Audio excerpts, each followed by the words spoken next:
안녕하십니까. 전격시사 소현정입니다. 원달러 환율이 간밤 야간 거래에서 한때 1,500원을 넘어섰습니다. 원달러 환율이 1,500원을 넘은 건 2009년 3월 금융위기 이후 17년 만에 처음입니다. 코스피는 어제 사상 최대폭으로 폭락해 5,800선이 무너졌는데 미 증시는 호르무즈 해협 봉쇄에 따른 원유 공급 차질에 대한 우려가 확산하면서 3대 지수 모두 하락했습니다. 여야 합의로 출범한 대미투자 특위가 오늘 활동을 재개합니다. 닷새 남은 활동 시한 안에 대미투자 특별법이 통과될지 특위 야당 관사인 박수영 국민의힘 의원으로부터 자세한 이야기 들어보고요. 2월 임시국회 마지막 날까지 처리되지 못한 대구 경북 충남 대전 통합 특별법의 협상 가능성에 대해 이용호 민주당 의원, 최수진 국민의힘 의원과 함께 당당 토론에서 논의해봅니다. 민주당 1호 광역단체장 공천을 받은 민주당 강원도지사 후보 우상호 전 정무수석과의 인터뷰도 준비되어 있습니다. 전격시사는 KBS 콩과 유튜브로도 실시간으로 볼 수 있습니다. 3월 4일 수요일 전격시사 출발합니다.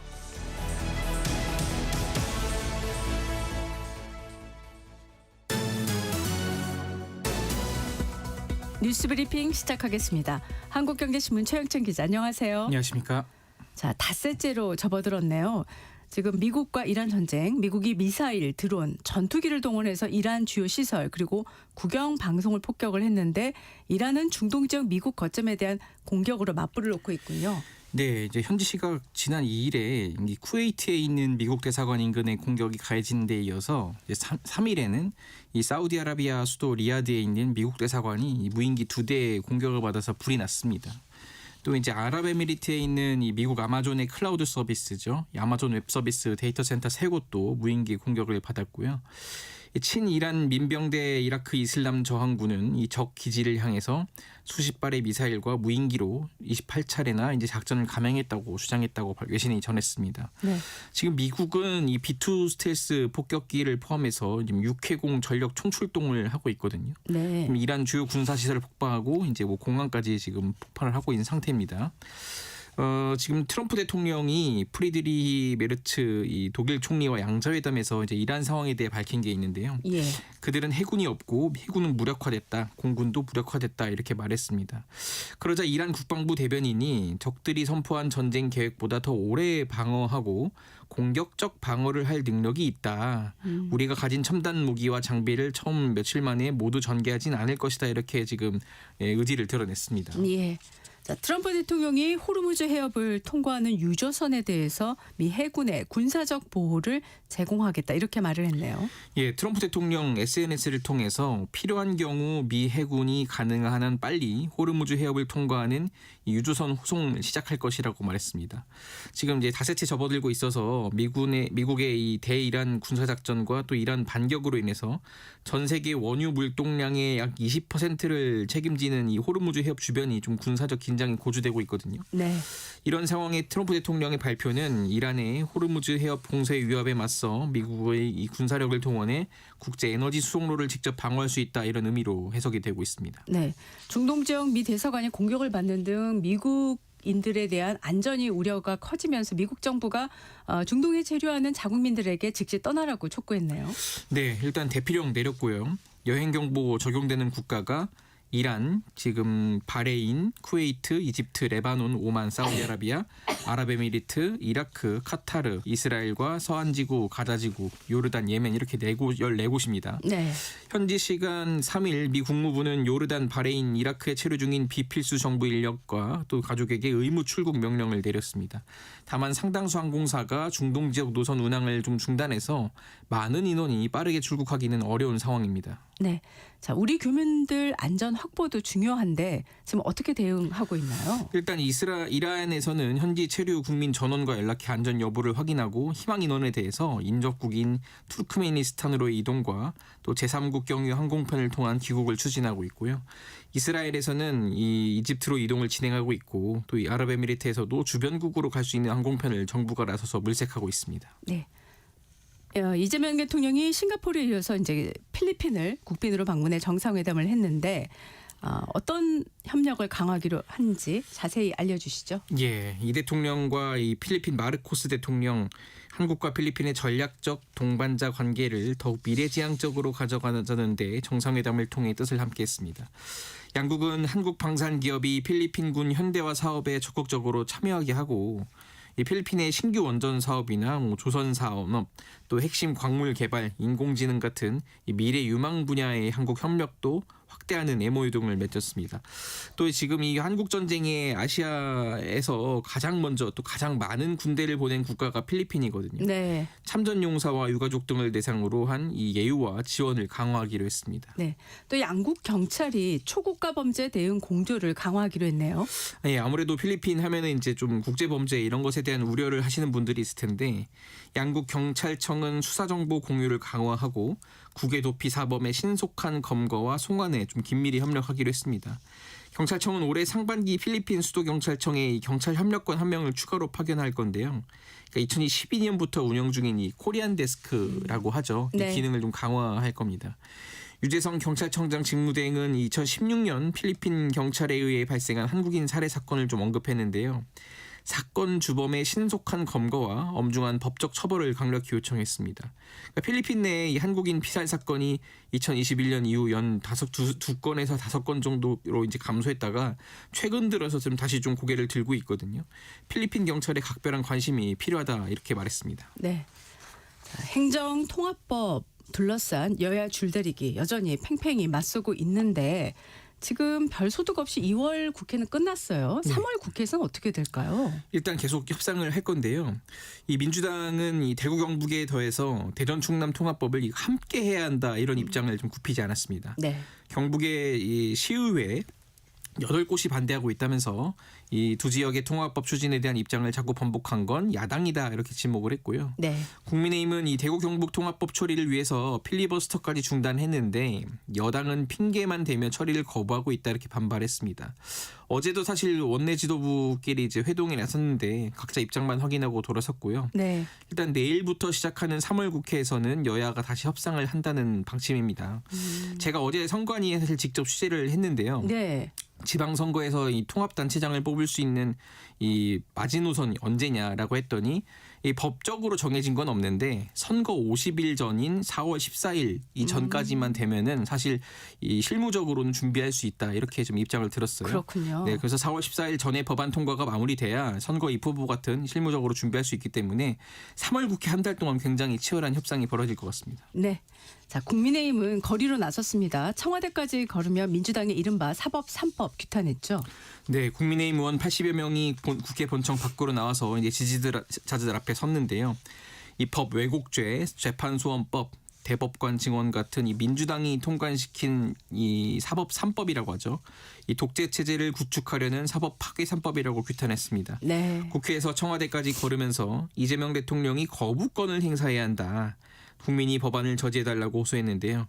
이 친한계도 행진에 동참해서 대여투쟁에 함께한다는 뜻을 내비쳤지만 그럼에도 불구하고 당내에서는 계속 집안 싸움이 여전한데 지난주 한동훈 전 대표의 대구 방문에 동행한 전현직 의원들을 향해서 장동혁 대표가 해당 행위다 이렇게 직격한 데 이어서 일부 원외 당협위원장들이 이들을 당 윤리위에 제소했습니다. 네.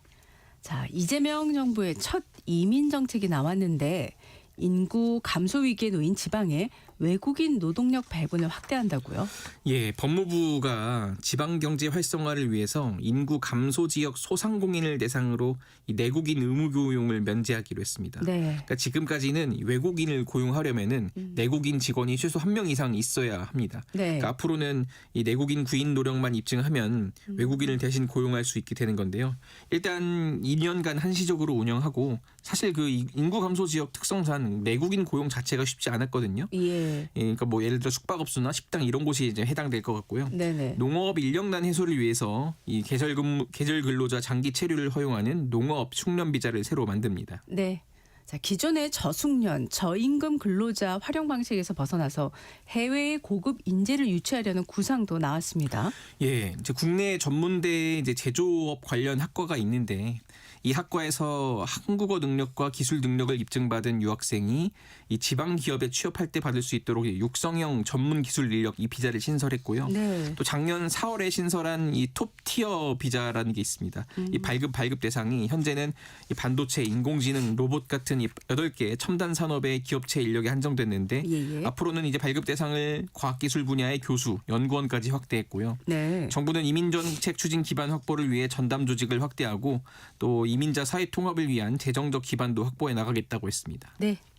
자, 공천원금 1억 원 수수 의혹에 연루된 무소속 강선호 의원 그리고 김경 전 서울시 의원이 나란히 구속됐습니다. 예, 법원은 두 사람이 증거를 없앨 염려가 있다면서 영장을 발부했습니다.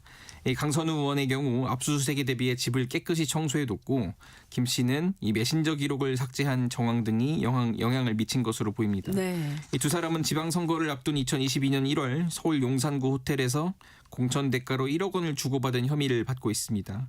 영장 신청 26일 만에 경찰이 신병 확보에 성공하면서 김경 씨의 이 쪼개기 후원 의혹 등 추가 조사에도 탄력이 붙게 됐습니다. 강 의원과 김 씨는 서울 마포경찰서 유치장에 구금된 상태로 조사를 받다가 검찰에 송치되면 서울구치소에 수감됩니다. 네. 뉴스브리핑 오늘 여기까지 듣겠습니다. 한국경제신문의 최형창 기자였습니다. 고맙습니다. 감사합니다.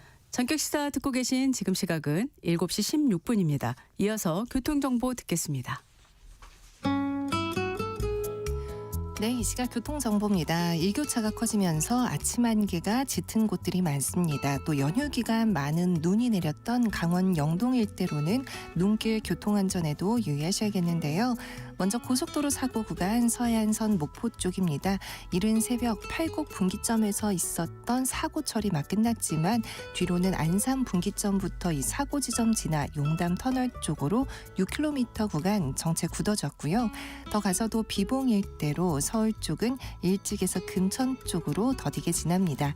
수도권 제일순환선 일산에서 판교 방향 계양에서 송내 사이 6km 구간 가장 먼저 밀리고 있고요. 다시 장수와 시흥 조남 분기점 일대로 또 세종 포천선 안성 방향도 고덕 터널부터 초이 쪽으로 차가 많습니다. 또 제2경인선 인천 방향 서창 분기점 부근에 고장난 차 5차로로 옮겨 정리 중이고 정체 남동까지도 이어지고 있습니다. 끝으로 반대 성남 쪽 문학에서 서창 신천부터 광명 터널까지는 모두 13km 구간 정체입니다. KBS 교통정보센터에서 공인혜였습니다.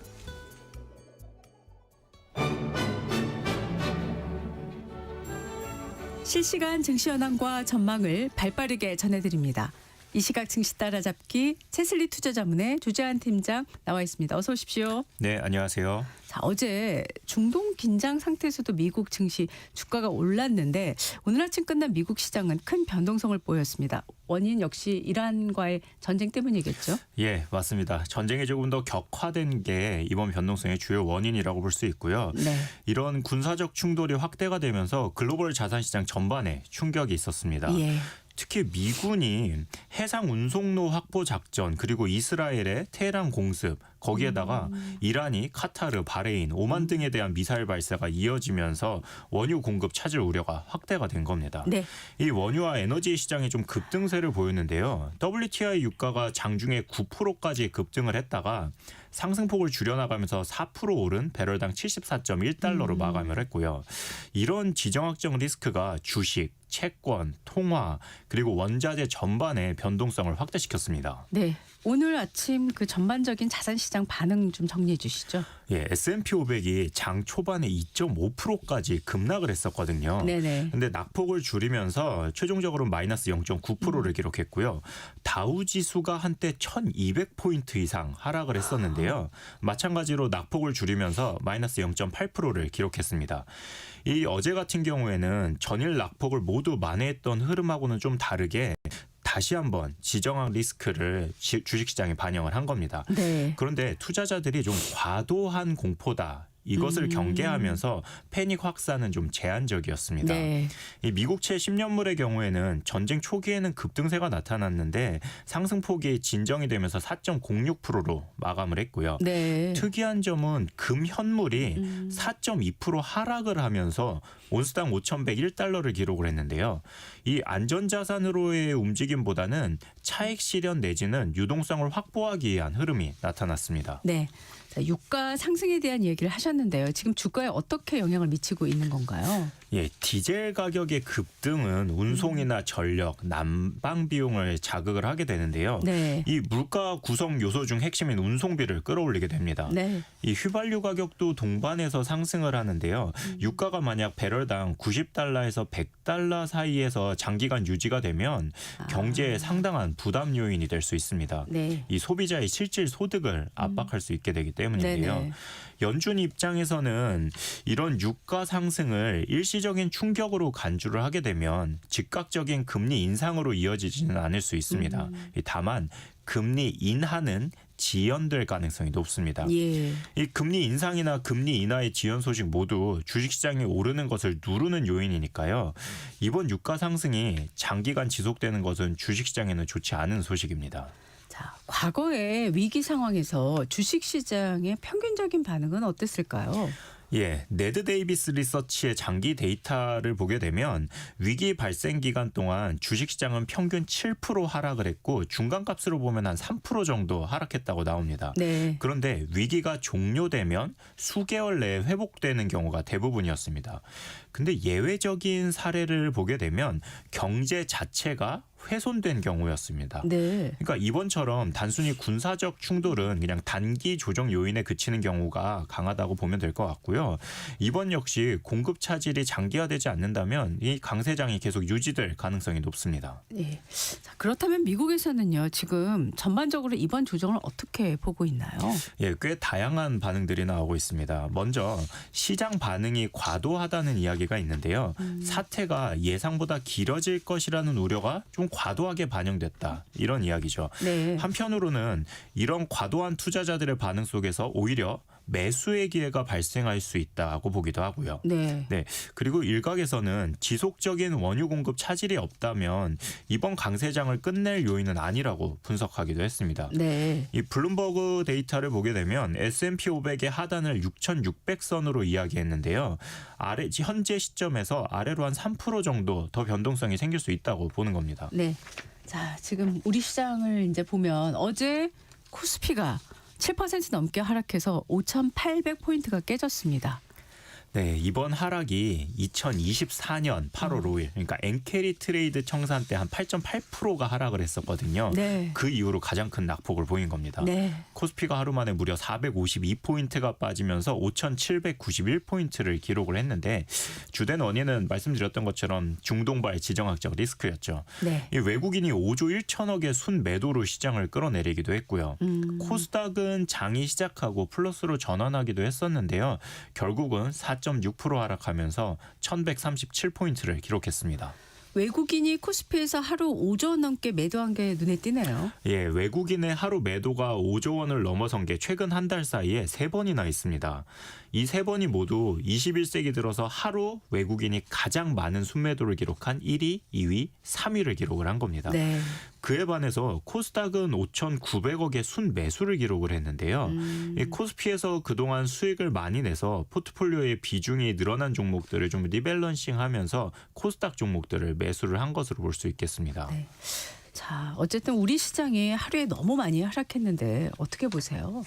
예, 1998년부터죠. 우리 주식시장이 선진화된 이후로 최근까지 코스피가 하루에 3% 이상 빠졌던 케이스를 보게 되면 1년에 한 3.1회 정도 됩니다. 아. 이 분기에 한 번 정도는 코스피가 하루에 3% 이상씩 크게 빠졌다는 이야기인데요. 네. 이런 큰 하락이 시장이 오르는 와중에 발생을 했는지 아니면 시장이 하락하는 와중에 발생을 한 건지 좀 구별을 해봐야 될 것 같아요. 네네. 이 시장이 지금은 계속 오르는 중에 큰 폭의 하락이 발생을 한 건데요. 이런 경우에는 하락이 있기 전일 종가를 회복할 때까지 평균적으로 한 3주 정도가 걸립니다. 그러니까 퀀트적으로 보게 되면 지난 금요일 코스피 지수 6,244를 회복하는 건 이번 달 말 정도가 될 것으로 예상이 됩니다. 한 달 정도. 예, 네. 맞습니다.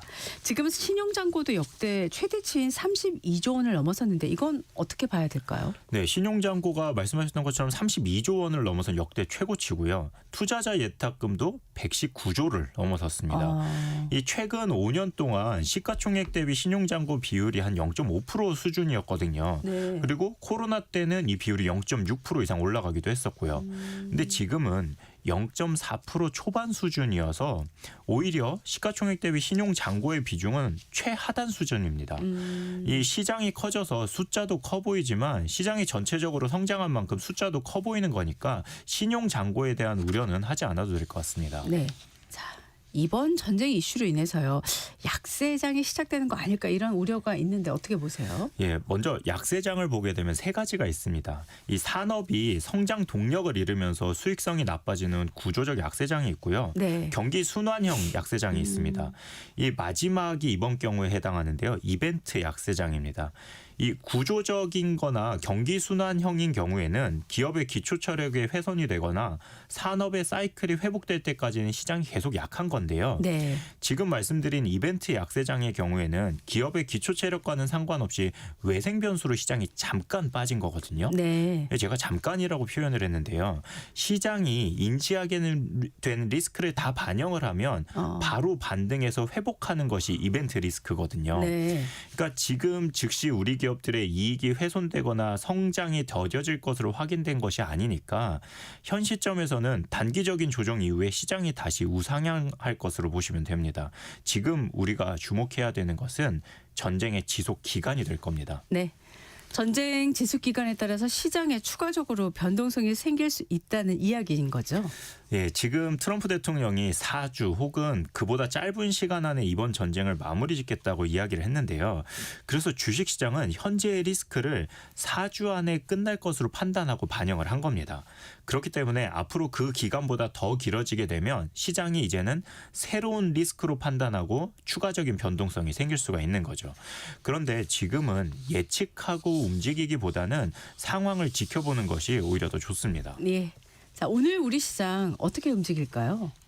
예, 어제 코스피가 7.24% 하락을 했거든요. 그러면 오늘 오전장에는 반대 매매가 나올 수 있습니다. 그렇기 때문에 추가적인 매수를 시도하시더라도 점심 식사하시고 천천히 대응하시는 것을 권합니다. 예. 그리고 아침에 끝난 코스피 야간 선물이 2.52% 하락해서 끝났기 때문에 오늘 시장의 시초가는 5,700포인트 아래에서 시작할 것으로 예상이 됩니다. 네. 이 주식시장에 참여하고 계신 개인 투자자분들께서는 이런 변동성에 시장을 보면서 대응을 하는 것이 쉽지 않기 때문에요. 지금은 계좌를 잠시 덮어두시는 것도 좋을 것으로 봅니다. 이 패닉에 빠져 매도해버리시지만 않는다면 네. 한 달 정도 뒤에는 충분히 회복할 수 있을 것으로 봅니다. 알겠습니다. 이 시각 증시 따라잡기 채슬리 투자자문의 조재한 팀장과 함께했습니다. 고맙습니다. 예, 감사합니다. 이어서 오늘의 날씨 알아보겠습니다. 대한민국 중심 채널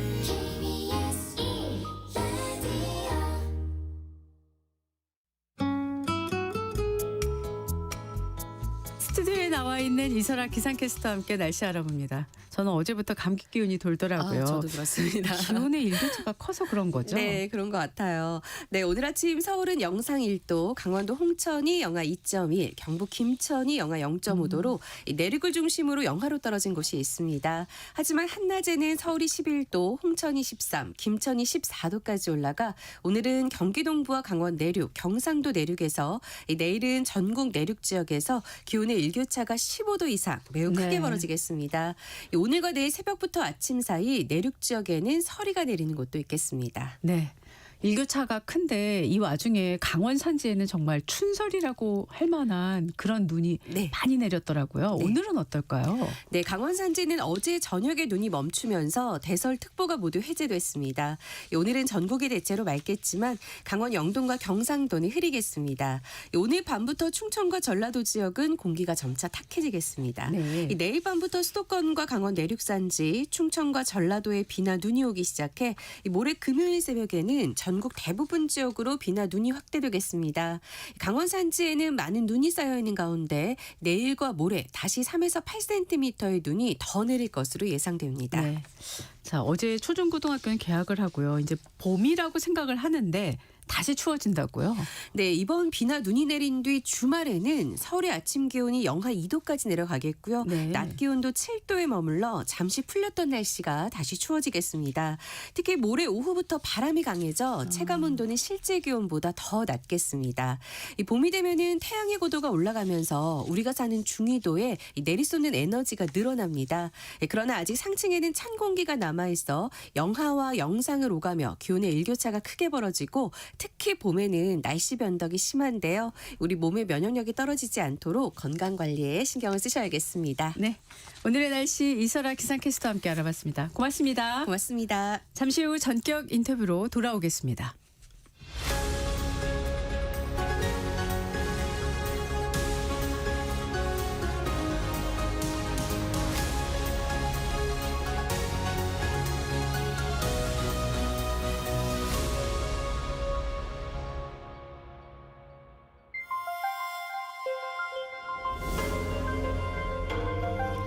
KBS 1라디오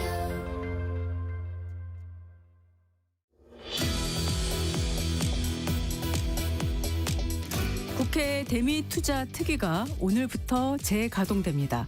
여당은 한미 관세 합의 이행에 필요한 대미투자 특별법의 국회 통과 시한을 12일로 못 박은 상황인데요. 대미투자 특위 야당 간사인 박수영 국민의힘 의원과 자세한 이야기 나눠보겠습니다. 의원님 안녕하세요. 네, 안녕하세요. 네, 의원님. 그동안 재개되지 못하는 사이에도 여야 간사가 물밑에서 회의를 진행했다고 들었습니다.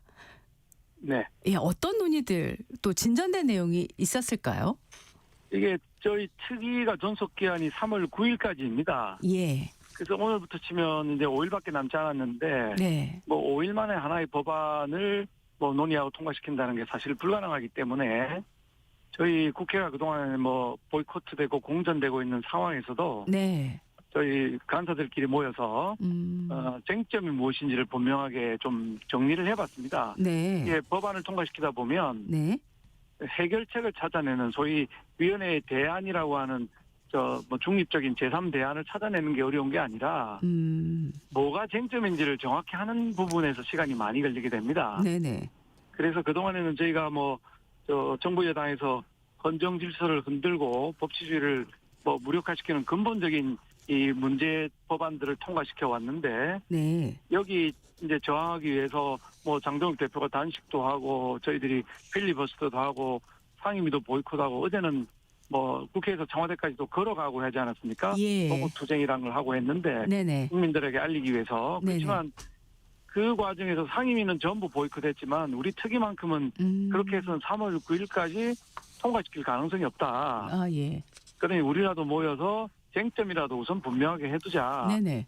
해서 이제 여당 간사와 야당 간사가 모여서 만나서 이제 뭐가 쟁점인지를 분명하게 네네. 정리, 몇 조에 몇 항이 문제다. 아, 네네. 이걸 분명하게 했다. 이런 말씀을 드릴 수 있겠습니다. 네. 의원님, 몇 조에 몇 항까지는 아니더라도요. 정리된 쟁점, 두세 가지 정도를 혹시 설명을 해 주실 수 있을까요?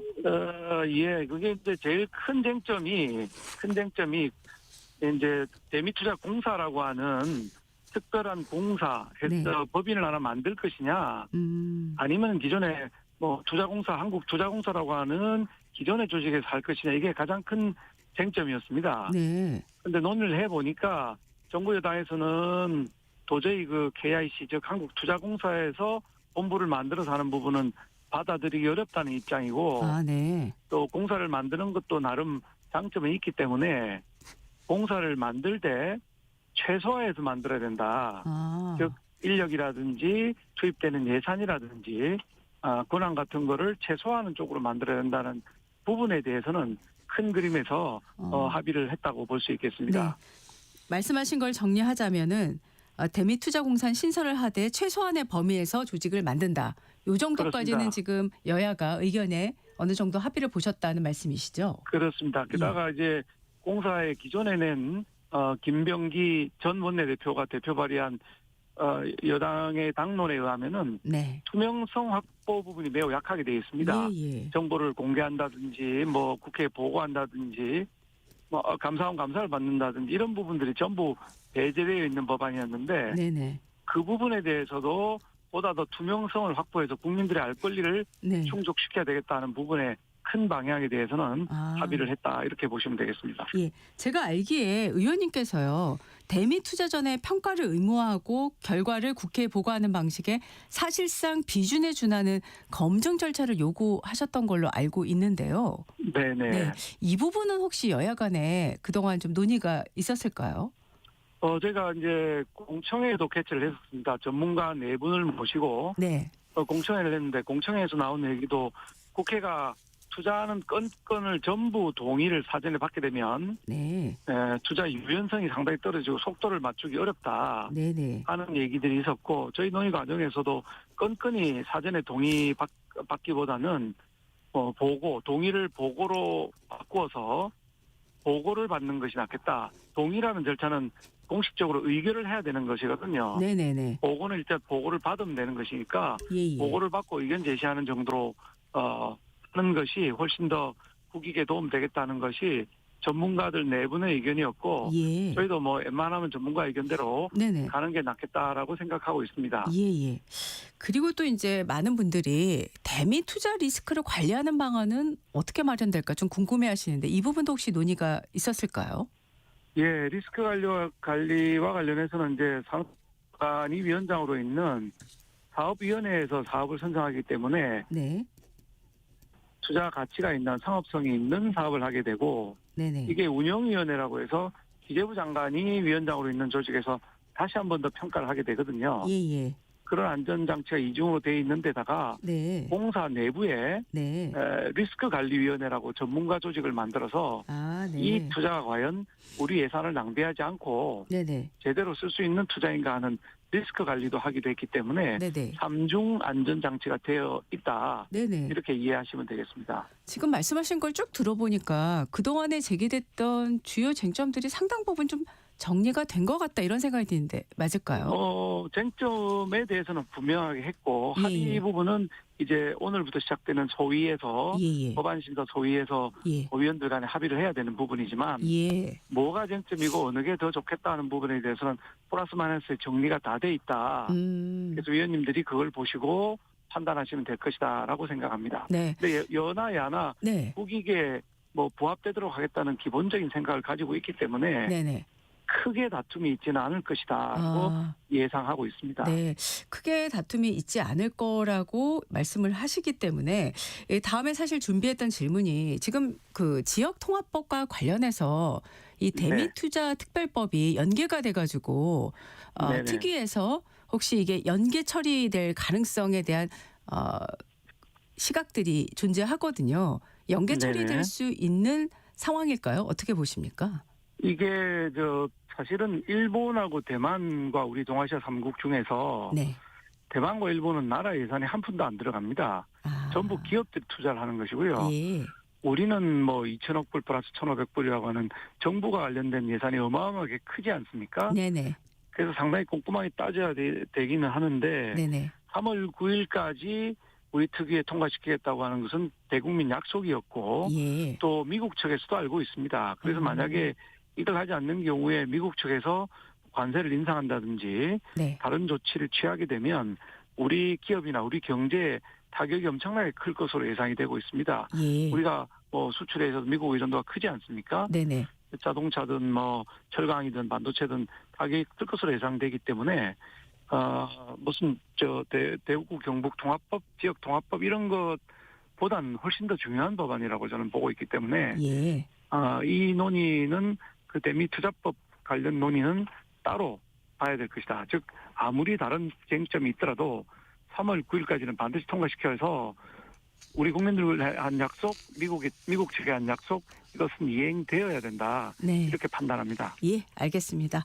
자, 특위가 사실 지연됐던 이유 중 하나가 사법 3법이었는데 관련해서 어제부터 국민의힘에서 장외투쟁에 들어가셨잖아요. 네. 네, 의원님도 도보 행진에 참여하신 걸로 알고 있습니다. 네, 어제 뭐 3시간 가량 걸었습니다. 예. 네네. 현장 분위기를 좀 간략하게 소개를 해주신다면요. 뭐 이게 사법 계약 3법이라고 하는 것이 잘 아시겠지만 우리 헌정 질서를 기본적으로 흔드는 법이거든요. 네. 예를 들면 대법원까지 가게 돼 있는 3심제, 이것은 대법원을 최고법원으로 한다고 헌법에 규정되어 있는데도 불구하고 다시 헌법재판소로 가는 4심제를 만들어서 네. 사실 이재명 대통령을 보호하는 데는 도움이 되겠지만 국민들한테는 엄청난 사법적 부담을 안기는 것입니다.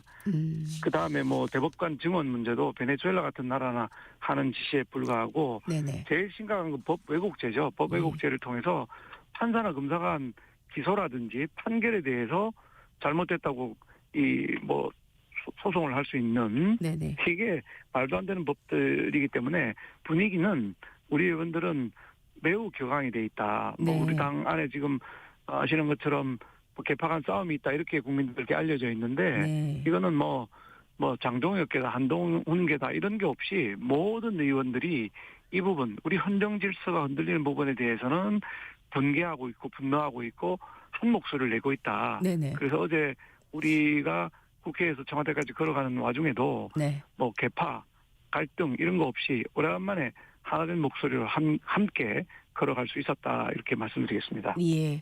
그런데 어제 장외투쟁인데 구호를 현장에서 하지 못했다라는 얘기가 들리던데 그렇습니까? 예. 어제 이제 걸어가는 도중에 네네. 구호를 하기 위해서는 집회 신고가 사전에 돼야 되는데 예예. 저희가 갑자기 이렇게 장애투쟁을 결정하다 보니까 예. 오늘부터는 이제 장애투쟁 신고가 되지만 네. 어제는 아. 장애투쟁 신고가 안 되어서 예예.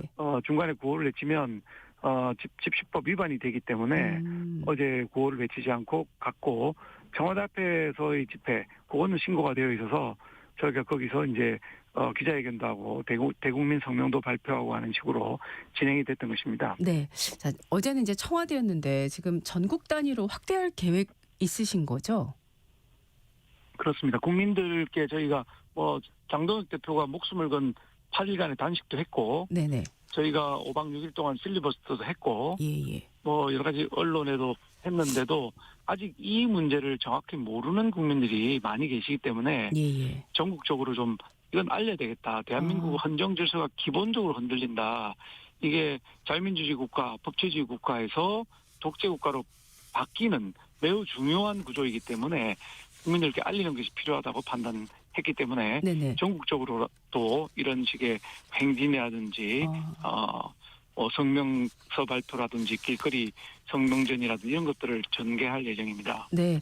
앞서서 사실 의원님께서 9일까지 처리 시한인 이 대미투자 특별법은 국민들과의 약속이기도 하고 또 미국과의 관계가 있기 때문에 큰 충돌이 없을 거다라는 취지로 말씀을 하셨지만 이렇게 대여 투쟁을 하다 보면 또 상황이 정반대로 흘러갈 수 있지 않겠느냐 이런 생각도 드는데 어떻게 생각하세요?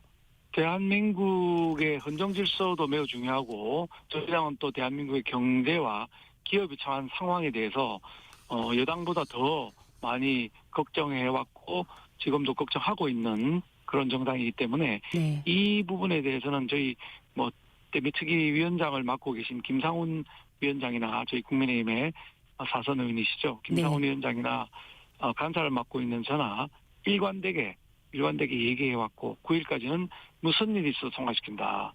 이번 주말 토요일 일요일 이용하든지 네. 오늘 내일 밤을 새는 한이 있더라도 9일까지는 반드시 통과시키겠다는 의지를 갖고 있기 때문에 저희가 그대로 약속대로 추진할 것이라고 보고 있습니다. 예, 알겠습니다.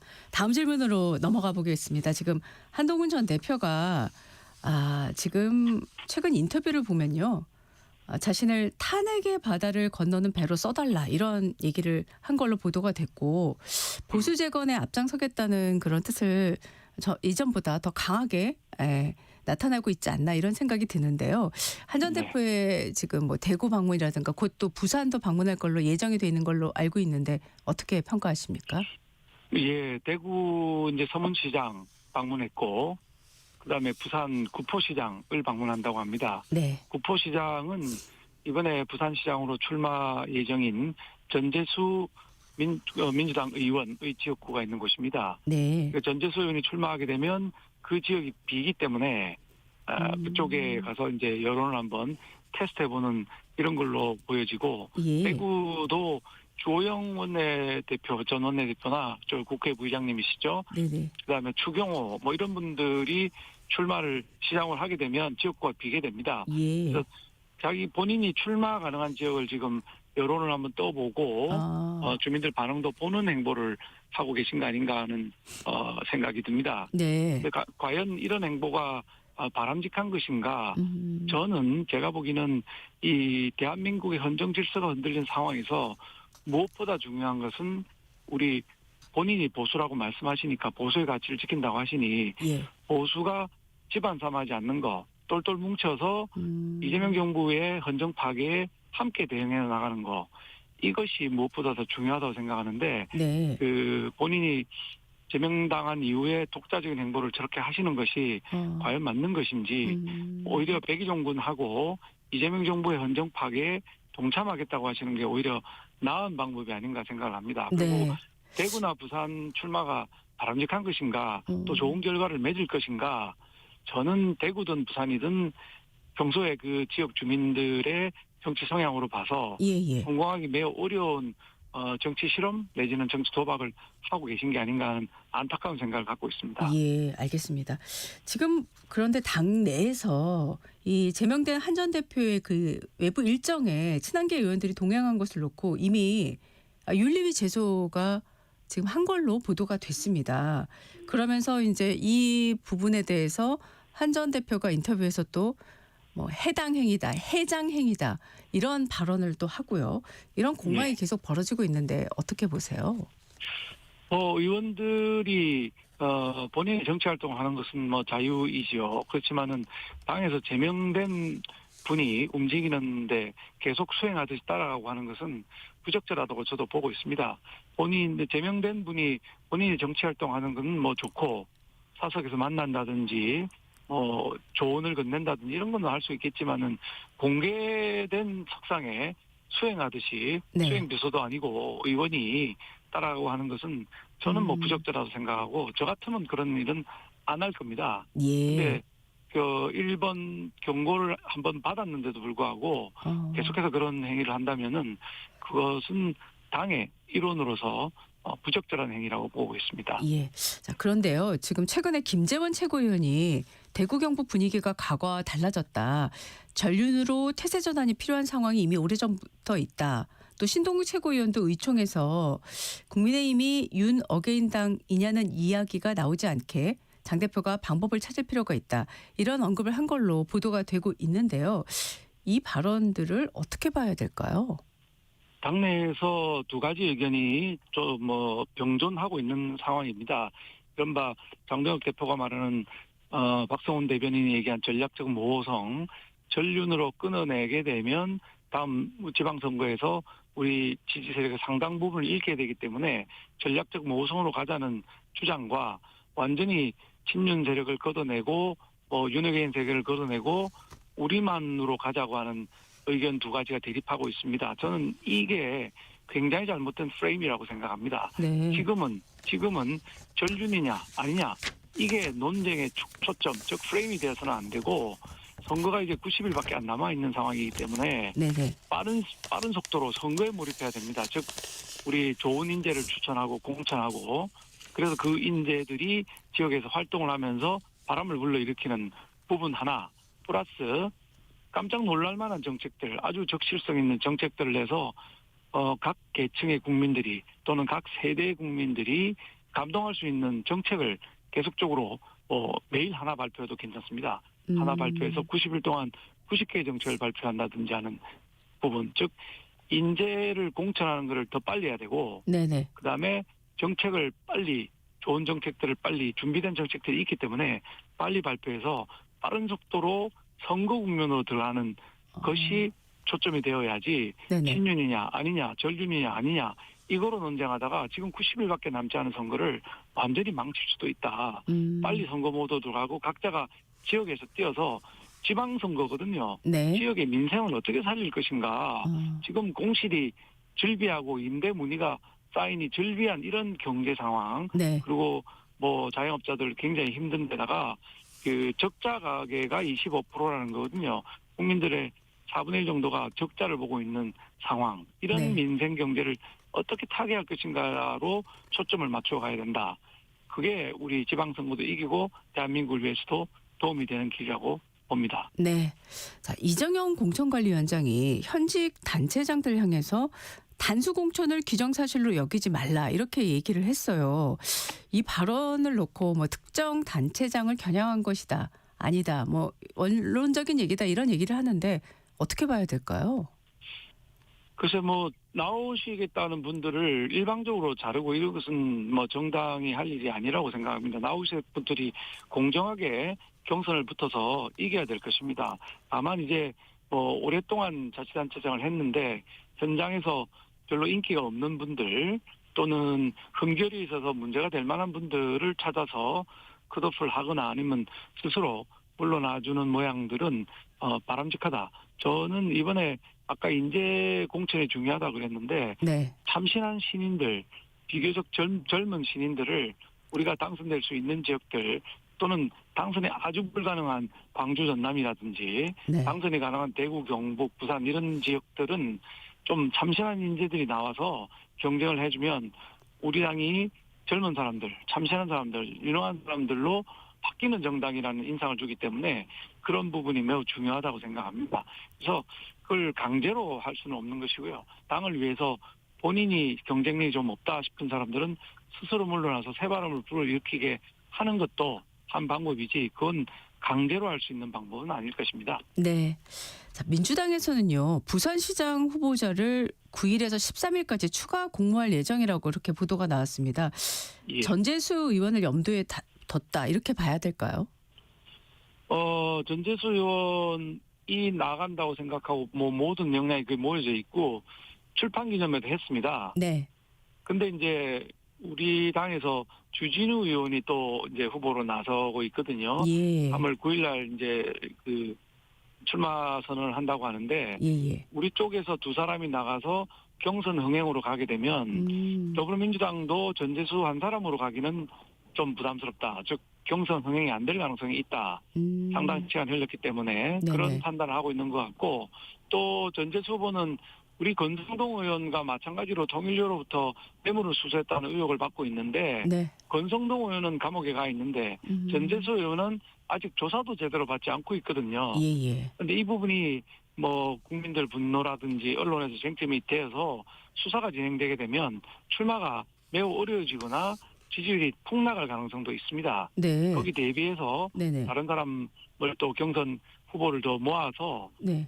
흥행도 시키면서 전재수 후보에 대해 사법 리스크에 대한 보험도 드는 것이 아닌가 이렇게 보여집니다. 네. 지금 앞서 언급을 잠깐 하셨는데 부산시장 같은 경우는 국민의힘에서는 그러면 박형준 시장하고 주진우 의원이 경선을 하게 될 가능성이 크다고 보면 되는 건가요? 네, 아마 그럴 것으로 보여지고 있습니다. 지금 현재는 두 분 이외에는 출마하겠다는 희망자는 없는 상황이기 때문에 네. 두 분 간의 경선이 이루어지지 않겠나 이렇게 판단이 됩니다. 네. 어제 2월 임시국회 마지막 날까지도 충남, 대전, 대구, 경북 통합법이 국회 문턱을 넘어서지 못했는데요. 네. 이 3월 국회에서 이 협상이 계속돼서 극적으로라도 이게 통합법이 통과될 가능성 어떻게 보십니까? 저는 뭐 광주 전남 통합법이나 대구 경북 통합법, 뭐 대전 충남 통합법이 사실은 거의 똑같은 법률입니다. 네. 그런데 광주 전남만 신속히 통과시켜주고 나머지 두 개 법안은 법사위에서 상정을 하지 않으면서 이런저런 조건을 걸고 있는 그 더불어민주당 행태에 대해서 상당히 유감스럽고 안타깝고 사실은 분노하고 있는 상황입니다. 왜냐하면 똑같은 법이고 네. 왜 하나만 통과시켜서 거기만 예산 지원을 1년에 뭐 5조 최대 20조까지 하겠다 이렇게 지금 약속하고 있는데 그 법만 통과시키고 광주 전남에만 예산 지원을 하겠다는 듯이 보여지는 굉장히 지역 편향적인 태도를 지금 보이고 있는 것인데 네. 뭐 다른 지역 대구 경북이나 대전 충남도 합의가 됐고 하겠다고 하는 의원들이 다 합의를 하고 있다면은 그 법을 특별히 차별할 이유는 없는 것인데 네. 국회 운영을 상당히 편파적으로 지역 차별적으로 하고 있다. 이렇게 보여지고 있고 3월 달에는 바로 이런 점들을 KBS를 비롯한 언론에서 지적해 주신다면 정부 여당에서도 결국은 이 나머지 두 지역도 통과시키지 않겠나 생각이 듭니다. 다만 예. 한 가지 네. 모든 지역들이 지금 좀 특별법을 하고 있습니다. 전북 특별자치도, 강원 특별자치도, 네. 그다음에 이번에 광주 전남 근데 전부 다 하게 되면 전국이 다 특별자치도가 되는데 예. 그게 다 특별이면 특별한 게 하나도 없는 거랑 마찬가지 알겠습니다. 아니겠습니까? 네네. 네, 오늘 말씀 여기까지 듣겠습니다. 지금까지 국회 대미특위 야당간사인 박수영 국민의힘 의원과 말씀 나눴습니다. 고맙습니다. 감사합니다. 잠시 후에 당당 토론으로 이어가겠습니다. 평생교육 이용권으로 운전학원에 등록한 김성현님은 드디어 장롱 면허에서 벗어났습니다. 오늘은 직접 운전하는 차를 타고 5일장이 열리는 양양으로 향한다는데요. 1시간 거리의 양양까지 망설임이 20년을 붙잡았습니다. 망설임을 설레임으로 바꾸는 힘이 되었다는 평생교육 이용권. 자세한 사항은 평생교육 이용권 누리집 LLL-카드.kr과 상담센터 1600-3005를 이용해주세요. 국가지자체 평생교육 이용권. 교육부와 17개 광역지자체가 함께합니다.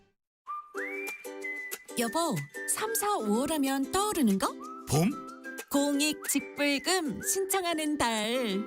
3월 1일부터 5월 31일까지. 어떻게? 휴대폰 문자가 오면 신청하는 간편 신청. 읍면동 행정복지센터에서 신청하는 대면 신청. 새롭게 추가. 농업이지 사이트에서 신청하는 온라인 신청.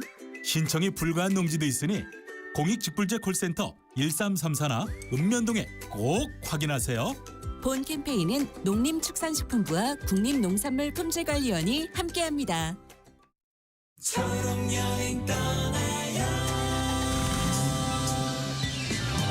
안녕하세요, 권진아입니다. 오늘은 서윤이의 여행 이야기를 만나볼게요. 지체장애가 있는 서윤이와 특별한 나들이를 다녀왔습니다. 이번 여행은 초록여행 전기 차량과 함께 했더니 강릉 과시연 습지까지 편하게 도착할 수 있었어요. 자연의 소리를 들으며 한적한 산책길을 걸으니 서윤이도 한결 편안해 보이더라고요. 이번 여행처럼 서윤이의 학교 생활도 늘 화창했으면 좋겠습니다.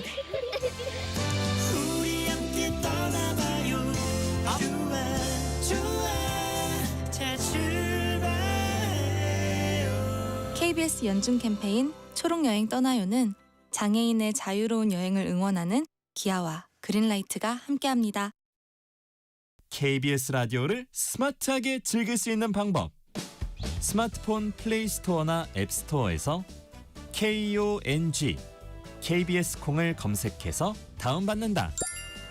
맨 아래 여기를 눌러 채팅에 참여하세요로 가서 사연도 신청곡도 마음껏 보낸다. 지금 내가 듣고 있는 라디오, DJ는 뭘 하고 있는지, 게스트는 누구인지 보고 싶다면 오른쪽 위 카메라 모양을 누르고 보이는 라디오로 즐긴다. 방금 들은 그 노래, 아까 들은 그 노래, 가수와 제목이 궁금하다면 오른쪽 아래 음표 버튼을 눌러서 실시간 선곡표를 확인한다. 전국 세계 어디서나 이것만 기억하세요. 콩을 깐다.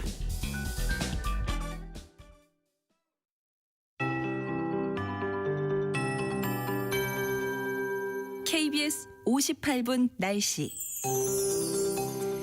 오늘 낮 기온은 어제와 비슷하게 오르겠습니다. 이맘때보다는 2도에서 4도가량 높이 오를 전망인데요. 서울이 11도, 세종, 대전, 제주 12, 대구, 부산 13, 광주 14도 등으로 전국이 8도에서 15도 분포 예상됩니다. 오늘 서쪽 하늘은 맑겠지만 강원 영동과 경상권은 하늘 모습이 좀 흐리겠습니다. 따라서 강릉 등 일부 강원 영동 쪽으로는 낮 기온이 10도 10도 이하로 8, 9도 선에 머무는 곳이 있겠습니다. 내일은 절기 경칩입니다. 서울은 내일 오늘보다도 3도 높은 14도 등으로 이번 주 중 내일이 대부분 낮 기온이 가장 높은 날이 되겠고요. 내일 밤부터 수도권, 강원 내륙산지, 충청, 전라 권역에 비나 눈이 시작이 돼서 모레 금요일 오전까지 이어진 뒤 금요일 오후 대부분 그치겠습니다. 경기 동부와 강원, 충북 북부는 모레 밤까지 이어지는 곳이 있겠습니다. 내일 밤부터 모레까지 강수량으로는 대부분 5에서 20mm, 서울과 인천, 경기 북부는 가장 적게 5mm 안팎, 일부 내륙은 1에서 3cm의 눈, 강원 산지는 3에서 8cm의 눈이 예보돼 있습니다. 금요일에 비나 눈이 내린 뒤 주말 휴일까지는 이맘때와 기온이 비슷하거나 약간 낮아져서 다시 쌀쌀해질 것으로 예상됩니다.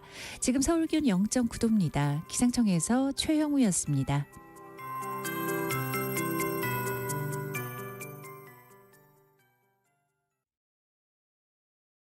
정성을 다하는 국민의 방송 KBS가 8시를 알려드립니다. AM 711kHz, FM 97.3MHz, KBS 1라디오입니다. HLKA.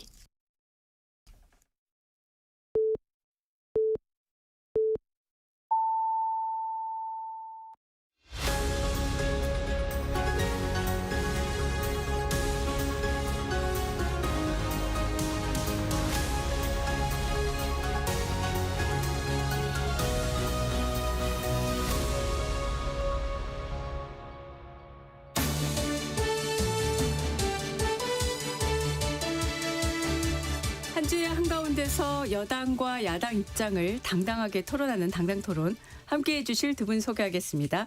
이용호 더불어민주당 의원, 최수진 국민의힘 의원과 함께합니다. 어서 오십시오. 안녕하세요. 안녕하세요. 네, 간밤에 구속영장 발부 소식이 들어왔습니다. 네, 강선우 의원, 김병전 서울시 의원에 대해서 법원이 증거인멸 우려가 인정된다면서 구속영장을 발부했는데, 이 의원님 구속영장 발부 좀 예상하셨습니까? 예상을 못했습니다. 이제 지난번 전주에도 저희가 이제 이 내용 다뤘었는데 네. 신상 발언이라든지 여러 가지 이제 일련의 어떤 진행 경과들을 보면은 네. 실제로 그 금액을 취하기 위한 목적에서 이렇게 이제 의식적으로 수령을 해서 행위에 나갔느냐라고 하는 거에 대해서는 좀 의문이 있었고, 네. 그래서 일단은 불구속 상태에서 수사가 진행되지 않을까 싶었는데, 네네. 어쨌든 법원 입장에서는 일정 부분 이런 부분에 대해서 좀 소명이 된 걸로 본 것 같고요. 네. 남은 게 결국 이제 그 도주라든지 증거인멸 염려 부분인데, 아마 현직 국회의원 신분이기 때문에 도주 부분은 빼고 네. 증거인멸 염려 부분을 좀 삼아서 구속을 한 것 같습니다. 어쨌든 굉장히 좀 안타까운 지점이고요. 예. 이런 것들 때문에라도 저희 더불어민주당은 이번 지방선거에서 굉장히 엄격한 공천 기준을 좀 지금 마련하고 적용하고 있다, 이런 말씀 좀 드리겠습니다. 네, 최 의원님, 사실 지금 이 두 분에 관련된 의혹이 언론에 보도된 것만 해도 상당히 많지 않습니까? 대표적으로 이제 쪼개기 후원 의혹도 있고, 또 황금 PC라는 얘기가 나오고 있고, 또 김경 전 의원 같은 경우에는 강서구청장 공천 로비 의혹도 있는데, 이게 이번 구속 이후에 추가 수사에서 얼마나 밝혀질 거라고 예상하세요?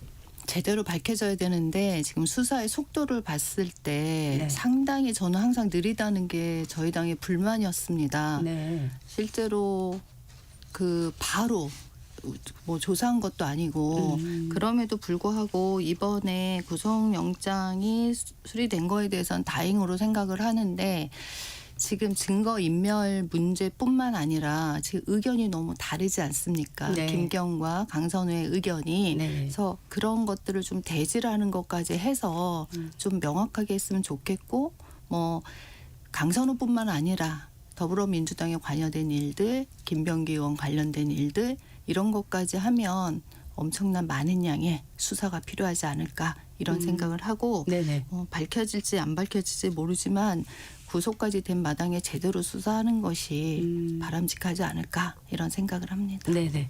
자, 지금 어제 이제 청와대까지 도보행진 하셨어요. 의원님도 참여하셨잖아요. 네. 그러면서 지금 입법 절차 마무리된 사법 개혁 3법, 또 지금 국민의힘에서는 사법 파괴 3법이라고 지금 네이밍 하셨는데, 대통령 거부권, 제2요구권을 요구를 하고 계시지 않습니까? 제2요구권이 받아들일 가능성 현실적으로 좀 낮지 않습니까? 거의 개인적으로는 네네. 거의 불가능하다고 봅니다. 네.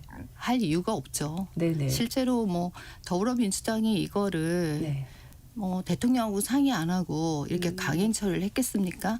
더군다나 대미투자특별법도 있었고 네네. 더 급한 현안들이 많았음에도 불구하고 지금 뭐 법 왜곡죄, 뭐 재판소원, 대법관 증언은 모두 이재명 대통령을 위한 법입니다. 실제적으로 그런 상황에서 거부를 할 거면 처음부터 시작도 하지 않았을 거라고 저는 생각을 합니다. 네네.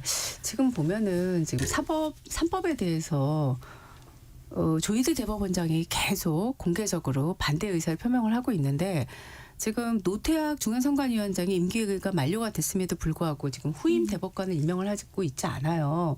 이런 걸 놓고 지금 사실상 대법관 증언을 놓고 그런 의사 표시를 한 게 아니냐, 이런 뭐 해석이 나오는데 어떻게 생각하십니까? 대법원의 입장, 사법부 입장은 저희가 알 수는 없고요. 네. 일단은 추천된 4명 중에 3명 정도가 지금 뭐 기사에도 이제 계속 나오고 있는 것 같아요. 네. 근데 윤성식 고법부장 같은 경우는 내란 전담 재판부 구성원이기 때문에 그렇죠. 빼게 되면은 누구 특정인을 또 배치를 해야 돼서 또 네. 논란이 야기될 수 있습니다. 네네. 또 한 명 박순영 고법부장은 지금 현재 중앙선관위원입니다.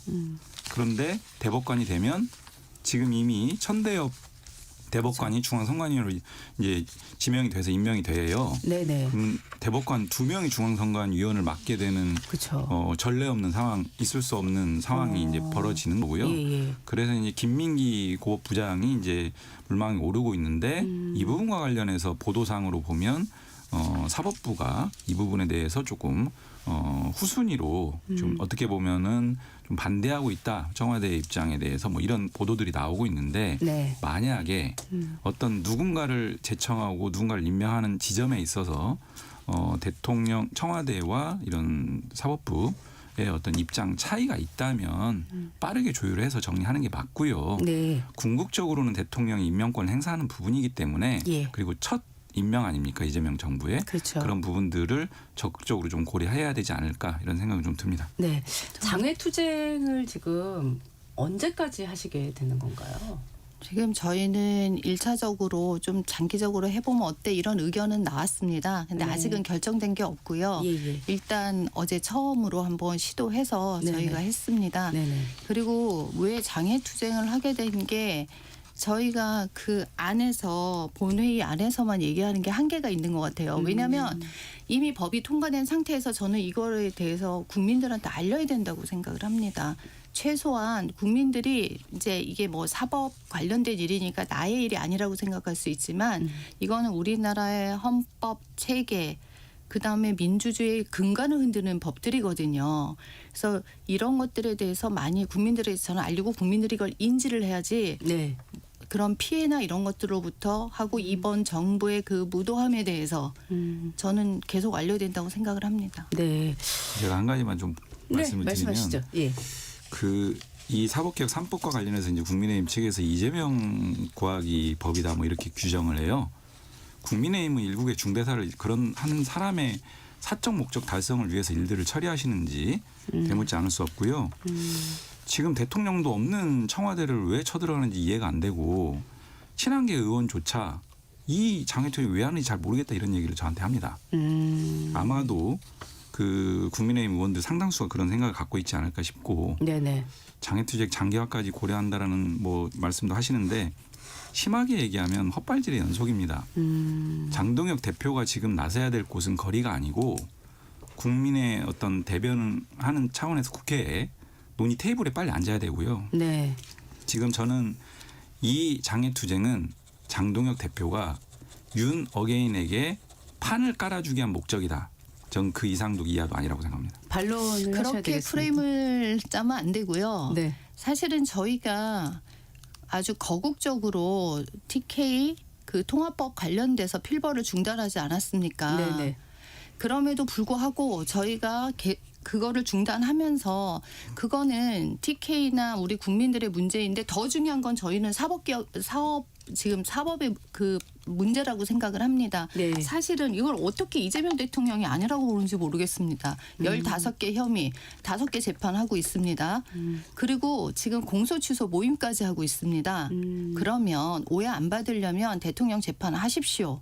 그리고 뿐만 아니라 이게 왜 다른 사람한테는 이게 왜 필요합니까? 우리나라가 3심까지 하는 게 이미 아무 문제 없이 이루어지고 있습니다. 근데 갑자기 뜬금없이 사심을 하지 않는 데나 대법원 증언 왜 합니까? 조희대 대법원장 사퇴 계속 하라고 해서 안 하니까 하는 거 아닙니까? 모든 것이 인과의 결과가 있습니다. 법 왜곡죄 잘못하면 니네 똑바로 해. 검사, 판사 다 집어넣겠다는 거 아닙니까? 거의 협박죄라고 저는 생각합니다. 협박 그런 식으로 하면 어느 국민이 이게 왜 우리가 왜 필요한지에 대한 납득을 하게끔 설명을 해줬어야 합니다. 그래서 저는 이거에 대해서 절대로 합의할 수 없습니다. 네. 합의 문제가 아니고요. 이미 국회 본회의를 통과했습니다. 네. 그러니까 저희는 합의할 수 대통령의 없죠. 재판 중단은 네. 사법부가 헌법과 법률에 근거해서 중단을 시켜놓은 거예요. 재판을 다시 열어라라고 하는 장동혁 대표 등의 주장은 네. 위헌적 주장입니다. 그리고 지금 어제 장애투쟁 모양새를 보면 예. 윤호개인 세력이 주도하고 국민의힘 의원들께서 따라다니는 모양새였어요. 국민들이 다 봤습니다. 앞으로도 계속 이런 방식으로 장애 정치할 것인지 국민의 심판만 기다리는 거죠. 네. 장애투쟁에 대해서 지금 이 의원님 말씀하신 거에 대해서 최 의원님 어떻게 생각하십니까? 저희가 장애투쟁을 할 때 누구를 오라 마라 얘기한 적이 없습니다. 분명한 건 저희가 원외위원장과 범인을 확실하게 국회의원만 걷겠다 얘기를 했고 하지만 같이 걸을 수 있는 시민과 애국 시민들이 같이 해주시면 감사하겠다 얘기를 한 겁니다. 저희가 어디에 뭐 오라고 알린 것도 아니고 자발적으로 나온 거고 그리고 자꾸 윤어게인 이렇게 얘기를 하시는데 네. 실제로 자유우파의 사람들이 모인 사람도 있습니다. 분명히 윤어게인 뭐 이렇게 편말도 있긴 하더라고요. 하지만 그들이 자유우파의 국민들이 모여서 같이 걸었던 거지 그걸 너무 한쪽으로 왜곡시키는 거는 저는 바람직하지 않다고 생각합니다. 네. 실제로 더 중요한 거는 이번에 법을 만들고 통과하는 과정에서 사법부의 의견 수렴 절차가 아예 없었습니다. 뿐만 아니라 어떤 사회적인 공론화도 없었고 더 중요한 거 여야 합의 절차조차 없었습니다. 마지막까지 계속 뭐 법 바꾸고 저는 이렇게 계속 누더기 법을 만들면서 이재명 대통령 지키기 법안에 대해서 전 국민이 들고 일어나도 부족할 판이라고 생각합니다. 네. 지금 이제 2월 임시국회는 이제 회기가 끝났고 이제 3월 임시국회가 이제 시작이 돼야 되는데 지금 상황에서는 뭐 예단하기는 힘듭니다만은 또다시 이 3법은 이미 사법 절차가 끝났지만요. 네. 이 연장선상에서도 국회가 공정하지 않겠느냐 이런 그 전망도 있긴 하거든요. 근데 지금 제일 또 현안 중에 하나가 지역통합법 아니겠습니까? 네. 결국 여야 원내에서 계속 협의를 했지만 합의에는 전혀 이르지 못했는데 지금 각종 보도를 보면 3월 국회 한 달 동안에도 충분히 협의를 통해서 6.3 지방선거에 통합된 그러니까 광주 전남에 추가로 할 수 있다 이런 전망이 나오는데 어떻게 생각하시나요? 시간이 많지는 않고요. 네. 좀 이번 주든 다음 주든 최대한 빠르게 네. 이 법안을 처리해야 이후 후속 절차를 위해서 물리적 시간이 확보가 됩니다. 그렇지 않으면 지방선거 앞두고 통합특별시장 선출은 상당히 어렵다 이런 말씀 드리고요. 네네. 국민의힘 내부 입장부터 빨리 정리했으면 좋겠습니다. 아 근데 이제 여기서 의견들이 확 갈리셔가지고요. 네. 지금 그 경북 지역의 기초의회에서 네. 예 지금 반대하고 있다라고 한명숙 원내대표가 얘기를 하셨더라고요. 그렇지만 당론으로 지금 국민의힘은 채택하지 않았습니까? 당론 채택 아닙니다. 왜 아니라고 그래서- 보시는 건가요? 아니요. 당론 채택이라고 하는 것은 저희 네. 당도 마찬가지고 국민의힘도 네. 마찬가지인데 당론 채택 절차가 있습니다. 네. 그런데 저희가 계속 주문하는 것은 국민의힘에서 이런 내부 이견들이 계속 표출되고 있으니 이런 부분들을 전제로 해서 처리했을 때 이후의 비판을 우리한테 또 떠넘기지 않겠냐. 명확하게 국민의힘 내부의 당론 채택을 통해서 통일된 입장을 좀 정리를 해달라라고 했는데 그걸 정리를 못해요 지금. 국민의힘 국회의원 내부 또는 국민의힘의 어떤 지방자치단체 이 내부의 교통정리가 안 되고 있는 마당이기 때문에 그것을 가지고 계속 우리한테 내부 정리도 안 되면서 민주당에서 처리해달라. 내부의 문제를 왜 우리한테 해결해달라고 하는 겁니까? 이해가 안 되는 거죠. 교통정리가 안 되고 있다라고 지금 이 의원님이 지적을 제가 하셨는데요. 정리해드릴게요. 이 자리에서. 네, 정리해 주십시오. 아니 정말 이해를 못하겠어요. 우리 원내대표가 그 의원들 모아놓고 이해 당사자 의원들을 모아놓고 투표를 하고 그거에 대한 최종 의견을 결정했고 원내대표가 워딩을 통해서 발표를 했습니다. 그리고 저희 의원총회에 의원들 다 모인 데서 상황 설명을 충분히 했고 이거를 당론으로 채택하는 데 있어서 반대하시는 분 있냐고 의견도 물었고 모두가 박수치고 만장일치로 끝난 사항입니다.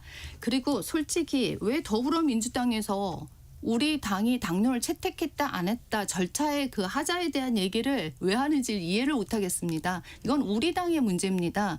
우리가 당론을 했다면 한 거지 왜 그걸 사법기관처럼 우리를 따져야 되는지도 이해를 못하겠고 더 이상의 당론 채택을 위해서 우리가 뭘 해야 돼? 오히려 이런 생각을 합니다. 그리고 기초의회가 반대한다는 것은 너무 어불성설의 얘기예요. 이거는 시야하고 도가 합쳐지는 문제입니다. 그러면 결국 광역단체의 통합은 당사자가 시의원이 아닙니다. 그리고 한 번 더 얘기할까요? 더불어민주당이 그 광주 전남하고 통합을 할 때 한평군이나 몇 분 일부 시의회에서는 반대했습니다. 네. 심지어. 네. 그럼 거기는 왜 통합 안 했습니까? 그리고 말도 안 되는 게 필버를 하고 있어서 뭐 법사위를 못 연다? 그래서 필버 중단했습니다. 저는 그리고 최근에 뭐 쌍둥이법까지 나오면서 갑자기 대전 충남 가고 둘이 왜 세 쌍둥이는 안 되고 2명 쌍둥이는 문제가 됩니까 지금? 그래서 그냥 너무 구차한 변명하지 마시고 해줄 거면 제대로 빨리 해주십시오. 저는 이거는 다 100% 네. 더불어민주당의 책임이라고 생각합니다. 지금 대전 충남 통합에도 당론을 갖고 오라고 지금 요구를 하신 거잖아요. 일단 그 지점과 관련해서는 대전, 충남, 대구, 경북 남았지 않습니까? 네네. 국민의힘이 뭐라고 했냐면 네. 지방의회에서 반대하고 주민투표 등의 주민의견 수렴도 없었는데 어떻게 하느냐. 그대로 되돌려주고 싶어요. 지금 대구, 경북은 대구시의회에서 반대했다가 다시 돌아섰죠.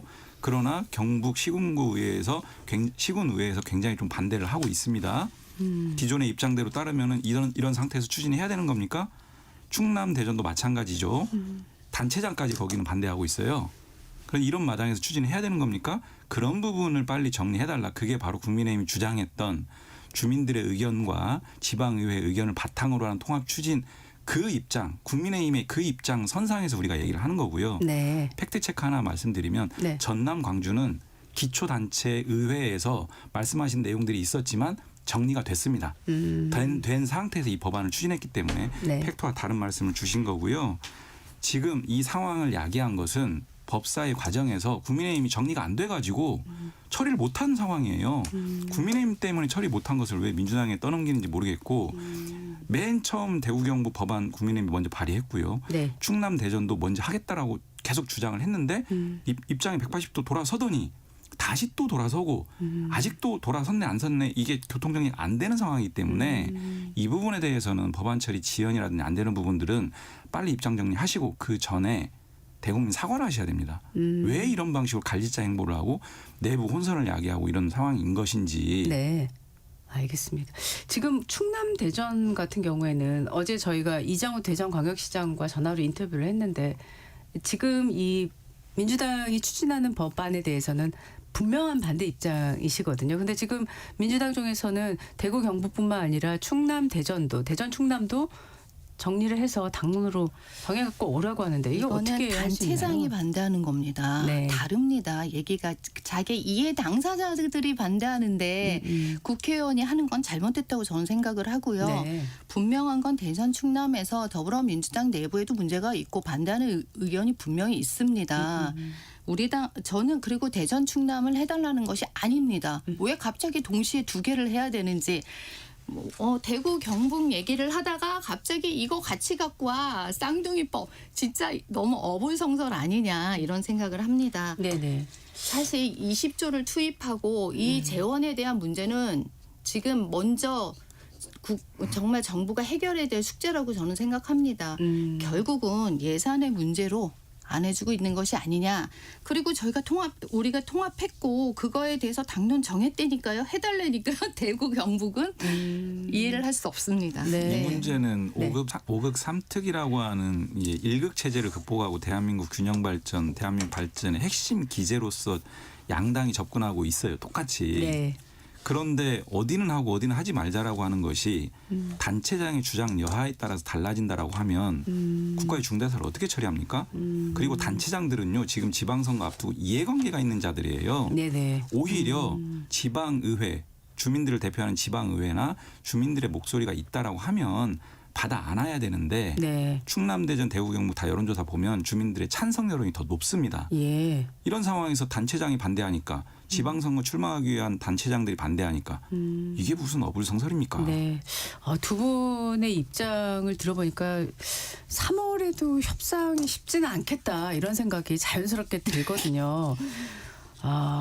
이 지금 6.3 지방선거에서 이 지역 통합 문제는 뭐 자리 문제도 있지만 기본적으로 또 그 중앙정부로부터 지원받는 어떤 재정 규모라든가 여러 가지를 봤을 때 사실 지역민들의 입장에서 굉장히 큰 관심사라서 어떻게 정리될지 막판까지 굉장히 주목을 받을 수밖에 없겠고요.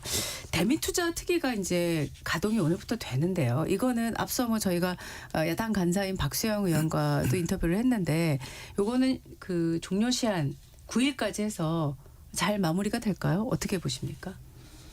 최 의원님 그 국민의힘에서는 일단 우리 박수영 간사가 잘 하고 계시는데 어쨌든 저희는 최대한 협조하겠다. 지금은 그런 스탠스로 저희는 임하고 있고요. 네네. 하지만 이게 9일이라는 시한이 사실은 그냥 처음에 합의할 때 만든 시한입니다. 근데 법을 제대로 만드는 게 제일 중요하고 어쨌든 처음부터 국회 비준을 통과했으면 이런 어려움과 이런 서로 지금까지 끄는 일이 없었을 겁니다. MOU라는 핑계를 대고 3,500억 불이 통과되는데 그걸 가지고 너무 안일하게 대처한 게 아니냐. 그래서 저희 입장에서는 그래도 어쨌든 최대한 협조를 해서 해보자. 지금 그런 생각으로 임하고 있는 걸로 알고 있습니다. 네. 대미투자 특별법이 지금 이번에 이제 통과가 돼야 한미 관세 협의 후속 이행이 원활하게 될 것이다. 이게 전반적인 평가지 않습니까? 네. 그런데 어떤 이유인지 좀 궁금하더라고요. 한병도 원내대표가 혹시 국민의힘의 의사진행 거부로 심사가 멈췄으면 중대한 결단을 내리겠다. 이런 얘기를 해서 이 중대한 결단이 뭐냐 여러 가지 해석이 나오던데 어떤 건가요, 이게?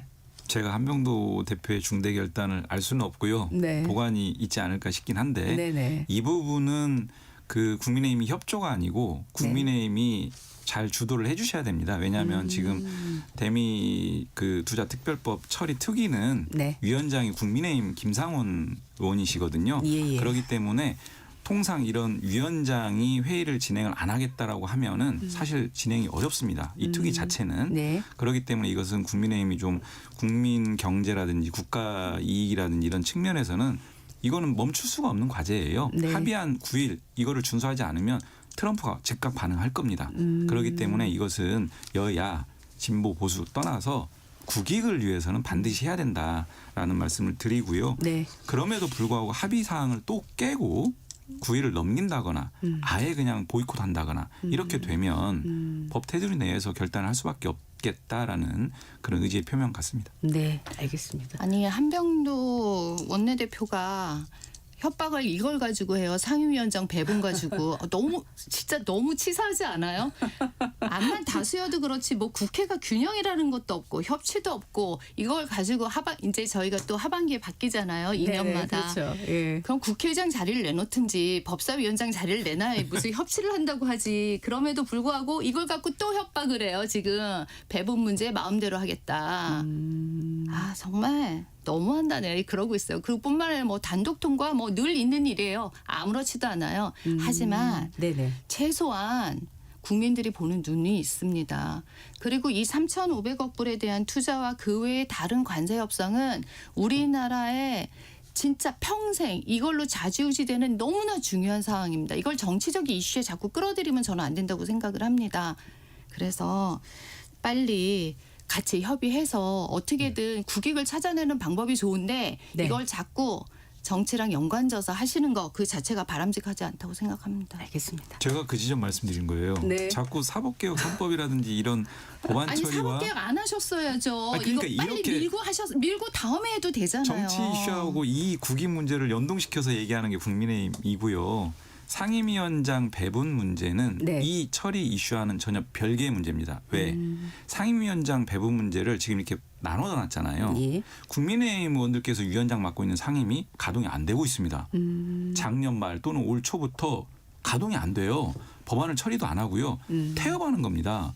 이런 상황에서는 네네. 차라리 기존의 관례를 좀 다르게 하더라도 일이 되게 하는 게 더 중요하겠다. 네. 이재명 정부 성공, 대한민국의 성공을 위해서 네네. 그런 차원에서 말씀드린 거지 네. 이 대민투자특별법 처리와는 구분해서 말씀하셔야 된다 이렇게 말씀드립니다. 단독으로 여는 상임위가 얼마나 많은지 아십니까? 그걸 열었다고 하는 거는 좀 부끄럽지 않습니까? 네. 두 분 말씀을 들으니까 앞으로 하반기 국회 전에도 또 하나의 이슈가 또 생성되는 것 같다는 생각이 들고요.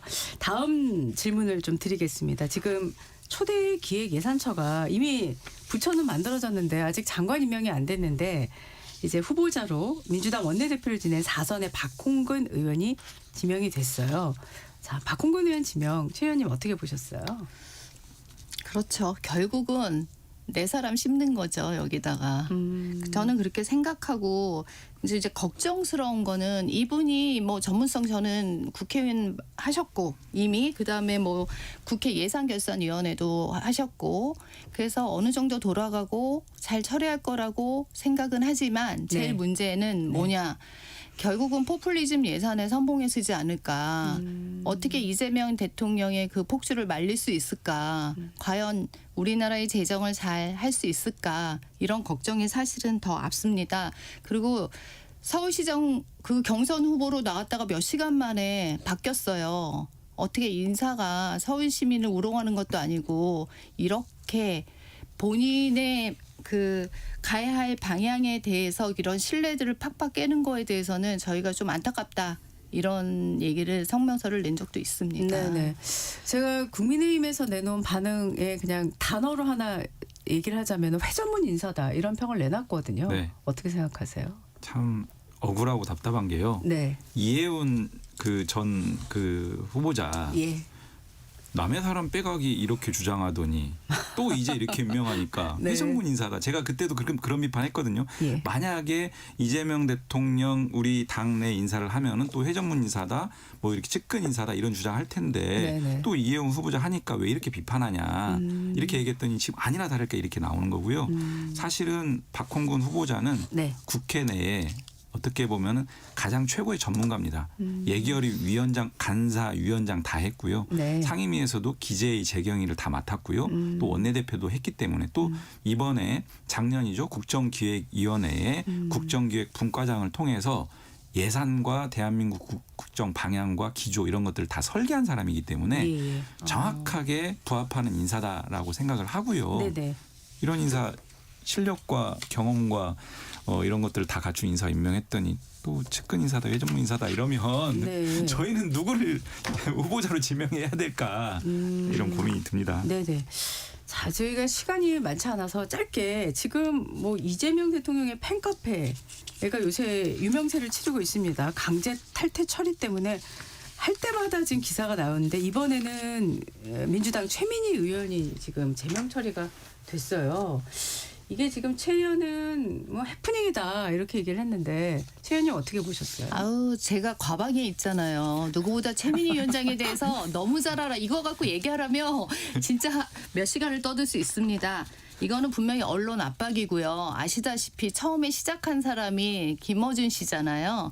김어준 씨부터 시작을 해서 정청래 옹호 발언하고 그러다가 지금 된통 당하고 있는 그런 형국이라고 생각을 합니다. 왜 KTV에 거기다가 팩트 체크한다는 이유로 과방이 똑같이 하듯이 그렇게 방송국한테 그렇게 합니까? 뿐만이 아닙니다. MBC까지 공격하고 아시잖아요. 지난번에 국감 때 본인이 거기서 결혼식 갑자기 올리면서 했었던 문제이기 때문에 네. 시간상 네. 제가 그래도 이 의원님께 한 문장이라도 발언할 기회를 드려야 될 것 같습니다. 제명인의 마을 사설 카페인데요. 거기서 네. 벌어진 일들에 대해서 네. 제가 왈가왈부 말씀을 드리는 게 좀 적절하진 않은 것 같습니다. 알겠습니다. 네. 오늘 당당 토론은 여기서 마무리하겠습니다. 이용우 더불어민주당 의원, 최수진 국민의힘 의원과 함께했습니다. 두 분 고맙습니다. 고맙습니다. 감사합니다. 네, 날씨 정보 듣고 돌아오겠습니다.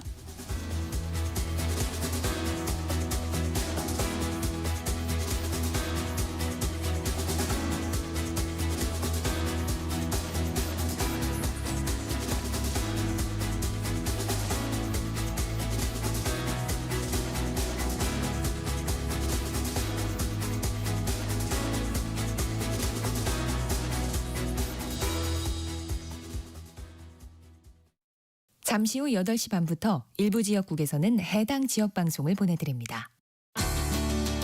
워렌 버핏은 가치 투자, 필립 피셔는 성장주 투자, 피터 린치는 장기 투자. 방법은 달라도 목표는 하나. 성기영의 경제쇼가 성공의 길로 안내합니다.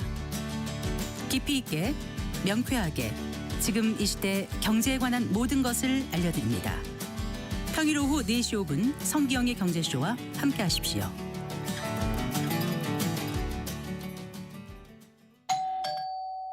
편지 왔습니다. 퇴근길 지친 당신에게 힘이 되는 뉴스를 전해드립니다.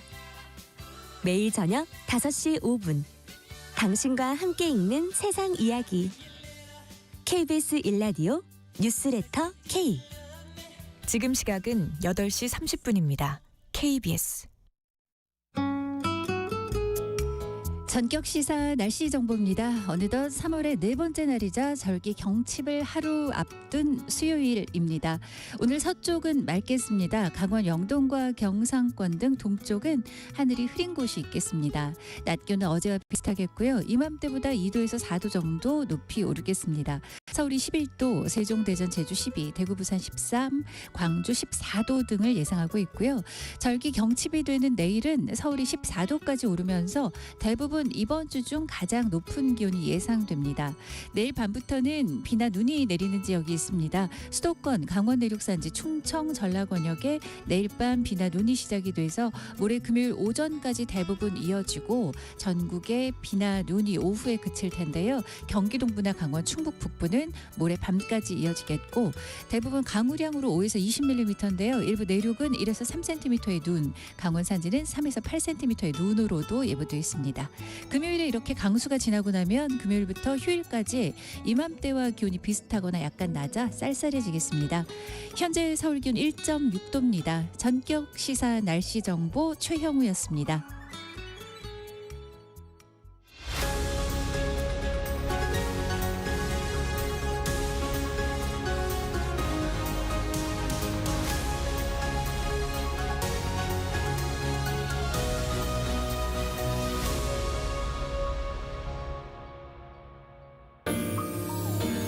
대한민국 중심 채널 KBS 1라디오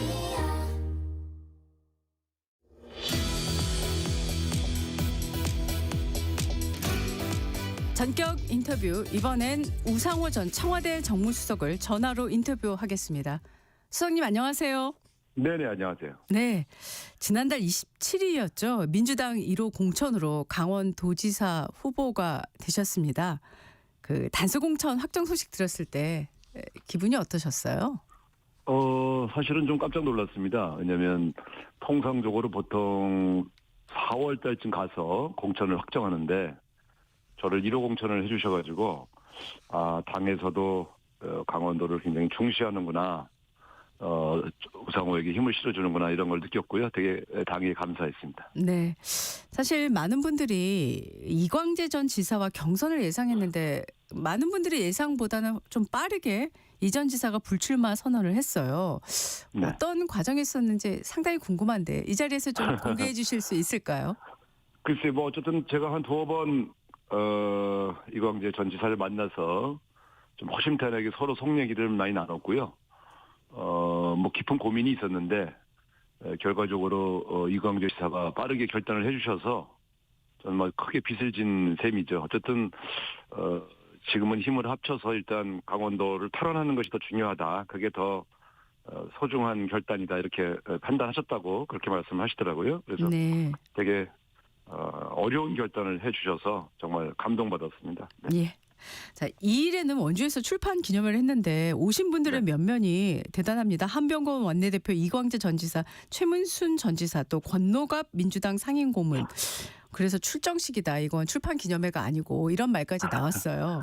현장 분위기도 궁금했고 출판 기념회를 하시면서 제 생각에는 나름대로 또 결의도 좀 다지지 않았을까 싶은데 어떠세요? 네, 정말 많은 분들이 참석해 주셔서 뭐 출정식을 방불케 하는 그런 열기가 느껴졌고요. 그렇게 많이 모여서 성원해 주신 그 마음 하나하나가 결국은 되게 간절하게 승리를 염원하는 그런 느낌이 들었습니다. 어쨌든 저에게 걸고 있는 그 많은 기대를 반드시 승리로 보답해야 되겠다 이런 각오를 다시 다졌습니다. 네, 앞서 탈환이란 단어 쓰셨잖아요. 자, 네네. 출마를 해서 지사에 당선이 됐다고 한다면 제일 먼저 해야 되는 강원도 현안 뭐라고 생각하십니까? 아무래도 여기는 계속 인구 소멸 지역이고 좀 아무래도 다른 지역에 비해서 좀 발전이 좀 더디다 이런 평가를 받는 지역 아니겠습니까? 네. 빠르게 이 발전 전략을 실행할 수 있는 그런 준비 체계를 갖춰야 되겠습니다. 먼저 강원도가 가장 경쟁력 있는 부분부터 집중적인 투자를 할 생각이고요. 또 두 번째는 이제 세계적인 기업을 유치하고 또 교육 환경, 의료, 뭐 교통 등 뭐 여러 가지 삶의 환경들을 좀 개선하는 일, 그리고 좋은 일자리를 만들기 위해서 여러 가지 산업들을 부흥시키는 일, 이런 것들을 두루두루 빠르게 진전시키도록 하겠습니다. 네, 저희가 이제 여론조사를 봤더니요. 지금 KBS가 K스텝 리서치에 의뢰해서 2월 10일부터 12일까지 강원도에 거주하는 만 18세 이상 남녀 801분을 대상으로 조사를 했더니 지금 가상 양자 대결에서 김진태 지사를 상대로 해서요. 44대 32, 12%포인트 앞선 결과가 나왔습니다. 자세한 내용은 중앙선거 여론조사 심의위원회 홈페이지를 보시면 되는데 이 양자 대결 결과 일단 좀 예상하셨습니까? 글쎄요, 제 예상보다는 빠르게 좀 앞서는 결과가 나와서 출발이 나쁘진 않다 이렇게 생각합니다만 네. 잘 아시는 것처럼 강원도는 여론조사에 앞서고도 결과적으로 패배했던 적이 있거든요. 그래서 여기에는 좀 숨겨져 있는 그런 이제 샤이 보수라고 그러죠. 보수 유권자가 한 7, 8% 있을 것이다. 저는 그렇게 보고 있고요. 네. 그리고 국민의힘이 여러 가지로 좀 부정적인 뉴스가 많이 나오다 보니까 지지한다는 표현을 좀 삼가하는, 좀 주저하는 그런 유권자들이 꽤 숨어 있는 것 같아요. 그래서 방심할 수는 없다 이렇게 생각합니다. 다만 조금이라도 앞서는 결과가 나오면 우리 지지층들이 되게 사기가 올라가니까 네네. 그런 점에서는 뭐 나쁜 그런 결과는 아니다 이렇게 보고 있습니다. 현장에서 강원도민들 만나보시면 현 강원지사인 김진태 지사의 도정에 대해서 어떻게 평가를 하고 있다고 판단하고 계세요? 글쎄 제가 뭐 그 제 경쟁 상대에 대해서는 물어보지는 않는데요.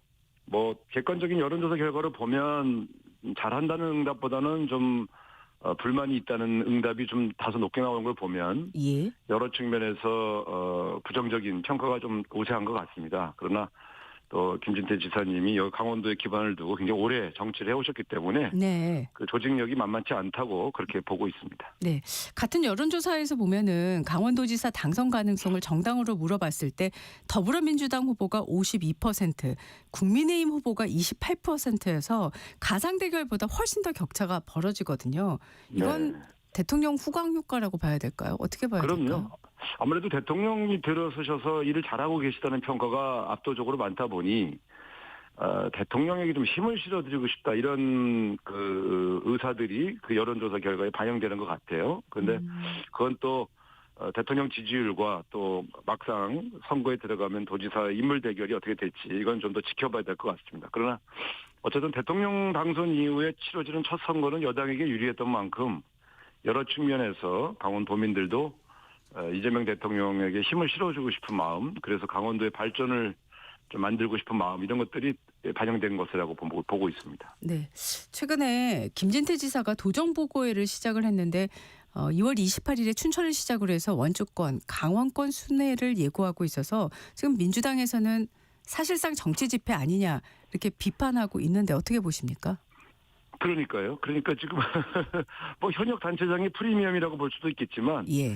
지금 다른 지역의 단체장들은 이런 형식의 활동을 잘 안 하고 있지 않습니까? 네. 그런 측면에서는 조금 도정 활동을 선거에 활용하는 건 조금 지나쳐 보여요. 네. 만약 예를 들어서 이런 식으로 한다 그러면 가령 제가 이재명 대통령님을 모셔서 여기서 국정보고회를 하고 다니면 김진태 지사 쪽에서 가만히 있겠습니까? 그런 네. 측면에서 본다면 네. 서로 그런 측면에 약간 관건 선거 시비가 붙을 만한 그런 활동들은 조금 자제했으면 합니다. 네.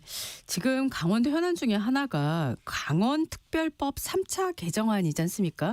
지난달에 김진태 지사가 국회를 찾아서 삭발까지 하고 있는 상황인데 지금 보면 1년 넘게 추진하고 있는데 국회에서 논의조차 되지 않고 있다 이렇게 비판을 하고 있는데 이 상황은 어떻게 보고 계십니까? 지금 제가 가서 파악해본 바로는 현재 강원도하고도 여러 가지 협의가 끝났고요. 네. 중앙정부에서도 3차 개정안에 담기는 특례 조치들에 대해서는 동의를 한 상태입니다. 그래서 이제 국회에서 통과만 하면 되는 절차만 남은 거고요. 네. 제 출판 기념회에 한병도 원내대표가 오셔가지고 더불어민주당은 이 법을 차질 없이 조만간 통과시킬 예정이다 이렇게 약속을 하셨거든요. 아, 네. 특별법 제정은 큰 문제 없이 통과될 것으로 예상합니다. 네. 통과된다면은 시기는 어느 정도로 혹시 좀 가늠을 할 수 있을 만한 그런 내용이 있을까요? 그런데 사실은 지금 이제 각 지방 정부들 통합들이 좀 진행되고 있고 그 관련된 특별법의 내용들의 특례들이 담겨 있지 않습니까? 네. 그런데 그 특례라고 하는 것은 그동안의 지방 정부가 각종 법안의 제약 때문에 하지 못했던 권한들이 과감하게 이양되어 있는 것이고요. 네. 그러나 그것만으로 발전이 담보되지는 않습니다. 예를 들면 그 특례에 따르는 각종 재정 조치들 이런 것들이 수반돼야 되거든요. 그건 아무래도 새로운 이제 광역단체장이 이 특례를 활용해서 지역의 발전을 위해서 각종 재정도 따와야 되고 또 기업도 유치해야 되고 그러니까 사실은 법은 최소한의 조건을 만들어주는 거고 네. 실제로는 단체장들이 굉장히 열심히 뛰어야 되는 그런 일들이 많이 있죠. 제가 청와대에서 마지막까지 책임지고 있었던 게 바로 이 사항인데요. 예. 현재 광역단체장 소위 말하면 대전 충남이라든지 광주 전남이라든지 대구 경북이라든지 이렇게 통합되는 단체뿐만 아니라 현재 특별자치도법에도 상당히 많은 특례 조치들이 허용되어 있습니다. 예. 근데 그럼에도 불구하고 발전시키지 못했던 것은 전적으로 각 지역의 광역단체장들의 능력 문제라고 저는 보고 있습니다. 그렇게 보시는군요.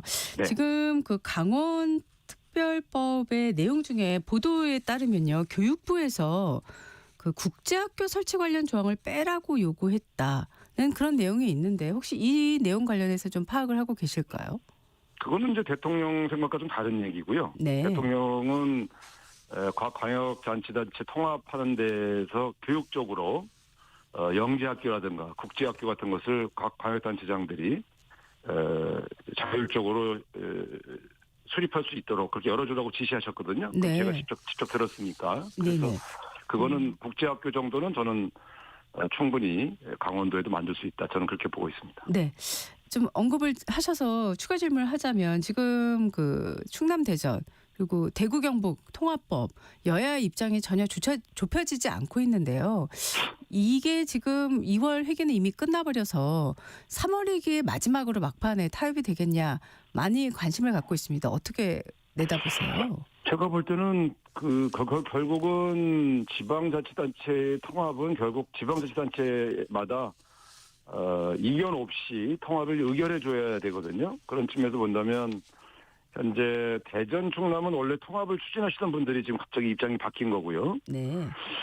대구 경북은 지금 추진하려고 노력들을 하고 있고 또 국민의힘에서도 추진을 하고 있으니 저는 몇 개의 선결 조건만 정리가 되면 통과될 것으로 그렇게 저는 보고 있습니다. 그렇게 보시는군요. 알겠습니다. 네. 선거 얘기를 조금 더 하자면요. 지금 조승래 사무총장이 민주당에서 8개 지역 단체장 여기는 강원도도 들어가더라고요.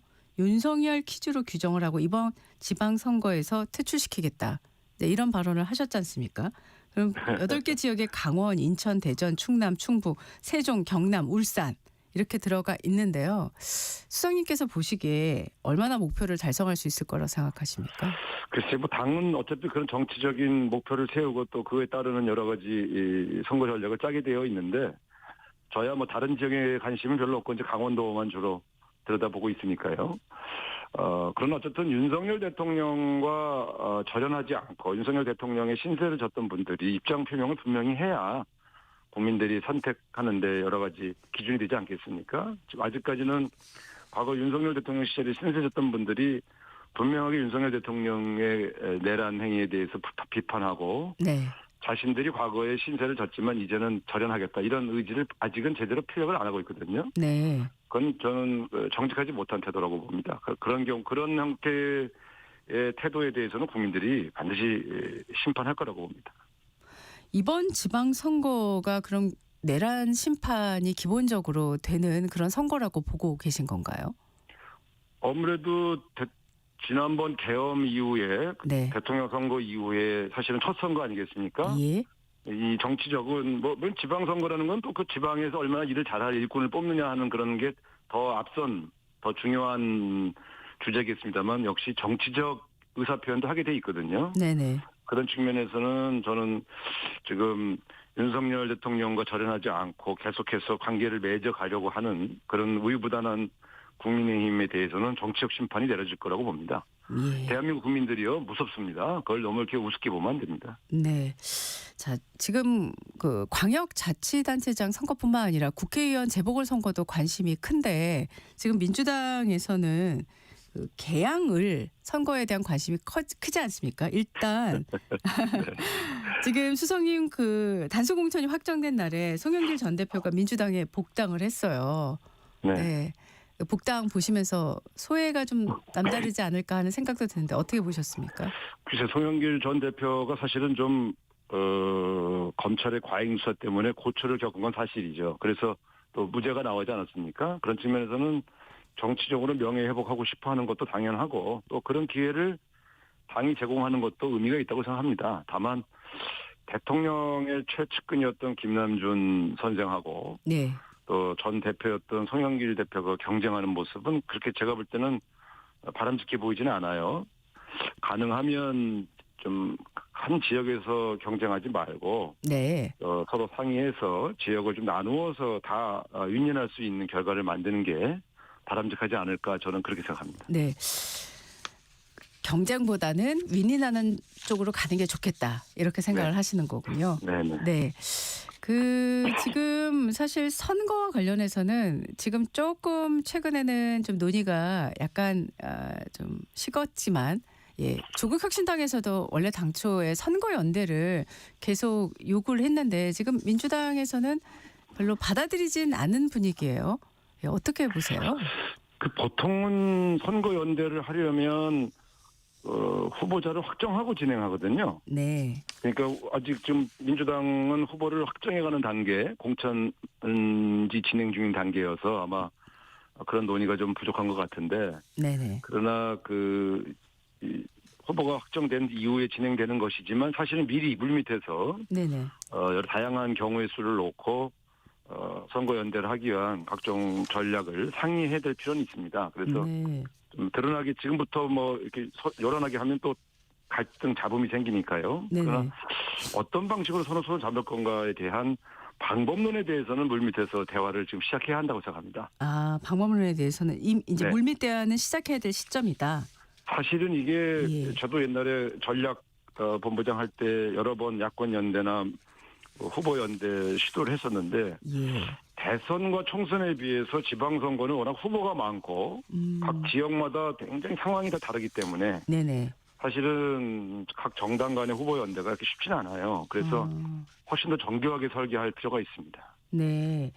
그러면은 아직까지 뭐 선거연대가 안 되는 거다 이렇게 보기에는 이것도 너무 빠른 생각인 거네요. 그러면요. 네, 아직은 뭐 시작을 하지 않았기 때문에 안 됐다 이렇게 보기엔 좀 어렵고요. 네네. 일정한 시점부터는 아마 그 논의도 시작될 텐데 네네. 보통 과거에 제가 했던 경험으로 보면 비공식적으로 비공개적으로 굉장히 많은 대화를 하고 공개할 때쯤 돼서는 상당히 뭐가 무르익었을 때 공개를 하는 게 맞습니다. 네. 그래서 제가 볼 때는 뭐 방법들이 굉장히 다양할 텐데 과거에 보면 중앙당 차원에서 지방선거 연대가 된 경우가 거의 드물었어요. 아. 그렇기 때문에 중앙당 차원에서가 잘 안 되면 각 광역 단체별로 사정에 맞추어서 후보 단위로 하도록 그렇게 독려한 적도 있거든요. 네네. 이게 다양한 방식이 아마 시도될 것으로 보여집니다. 예.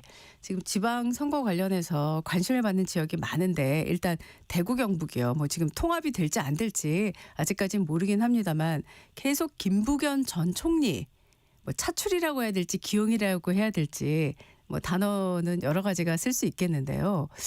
뭐 여론조사를 보면은 김 전 총리가 나오면 가능성이 크다. 이제 이런 조사들이 계속 나와서 말들이 계속 나옵니다. 어떻게 보세요? 글쎄 지금 제가 있기로는 김부겸 전 총리님이 아직은 선거에 뛰어들 의사가 별로 없는 것으로 그렇게 전해 듣고 있는데요. 네. 만약에 이분이 꼭 필요하다, 역할이 꼭 필요하다 싶으면 지도부 차원에서 사실은 가서 무릎 꿇고 빌어야죠. 좀 나와달라고. 그러니까 그렇지 않고 자꾸 언론에서 흘려지는 방식으로 거론되는 것은 본인 입장에서는 상당히 좀 부담도 되고 불쾌하기도 할 겁니다. 그래서 제가 볼 때는 그 판단들을 지도부가 좀 빨리 해야 된다. 저는 그렇게 보고요. 네. 총리까지 하신 분에게 뭐 떨어질게 분명한 지역에 나가달라 이러기는 좀 어렵지 않겠습니까? 그런 측면에서 좀 승산이 얼마나 있는지 조사도 좀 해보고. 네네. 그리고 나서 이제 설득을 하려면 설득을 해야 되겠죠. 네. 아직은 그런 준비들이 좀 부족한 것 같아요. 아, 그런 준비가 좀 부족해 보인다는 말씀이시군요. 네. 지금 그 부산 같은 경우에는 전재수 의원이 사실상 이제 출마 준비를 하고 있다. 이제 이런 보도가 나와요. 그런데 지금 국민의힘 쪽에서는 현역인 박형규 시장 뿐만 아니라 주진우 의원도 또 당내 경선에 나서겠다 이제 이런 얘기하는데 부산시장 판세는 어떻게 보세요? 여론조사상으로는 전재수 전 장관이 유리한 걸로 아직 나오고 있습니다만 사실 이 선거 전에 하는 여론조사 결과가 선거 중에 변화되는 경우도 종종 있기 때문에 마찬가지로 긴장의 끈을 놓치면 안 되겠죠. 네. 다만 전재수 전 장관은 뭐 이런저런 뭐 구설수에 막 이렇게 시달렸었는데 뭐 수사 결과 특별히 이분이 연루된 것이 드러나지 않아서 출마가 가능한 것으로 저는 보고 있고 이분이 나가면 상당히 경쟁력 있는 것으로 생각합니다. 네. 경남도지사 같은 경우에는 김경수 위원장이 이제 나설 준비를 거의 마쳤다 이제 이런 보도가 나왔더라고요. 네. 여기도 단소공천된 그 가능성이 클까요? 제가 당 일을 보고 있지 않는데 제가 말씀드리기도 어렵고 어쨌든 뭐 경남에서 이미 도지사를 했던 분이지 않습니까? 네. 그때도 굉장히 일 잘했다고 평가가 좋았거든요. 예. 나서시게 되면 아마 좋은 결과 있을 걸로 예상합니다. 네. 상대당 얘기이기도 하고 또 사실 제명된 상황이라 무소속이라 말씀을 드려야 되겠죠. 지금 한동훈 전 대표가 대구에서 이제 부산을 또 방문을 할 예정입니다. 여러 가지 국민의힘에서는 또 이걸 놓고 많은 또 이견이 있기도 한 상황인데 국회의원 보궐선거에 한 전 대표가 나설 거라고 생각하십니까? 본인은 지금 하고 싶어 하는 것 같아요. 그런데 어쨌든 국민의힘을 보면서 제가 이해할 수 없는 건 전국적인 선거를 앞두고 대표까지 지냈던 분을 그렇게 제명까지 하는 그런 행위는 참 저는 이해할 수가 없고 아직도 왜 그랬는지를 잘 모르겠어요. 네. 그러니까 장동혁 대표 체제에서 한동훈 전 대표를 제명한 거는 실책 중에 실책이라고 저는 봅니다. 그래서 아니 그러면 그렇게 제명당한 분이 아무 일이 없다는 듯이 가만히 있을 수는 없지 않습니까? 그 측면에서 본다면 그 수위와 형태는 모르겠습니다만 어떤 형태도 선거에 개입 안 했을 수가 없죠. 그래서 지금은 아마 고민 중이실 텐데 출마를 하든 안 하든 어떤 형태로든 선거 때에 오히려 장동혁 대표의 체제에 가장 큰 부담이 됐을 겁니다. 한동훈 대표가 가만히 있을 수는 없어요. 네. 알겠습니다.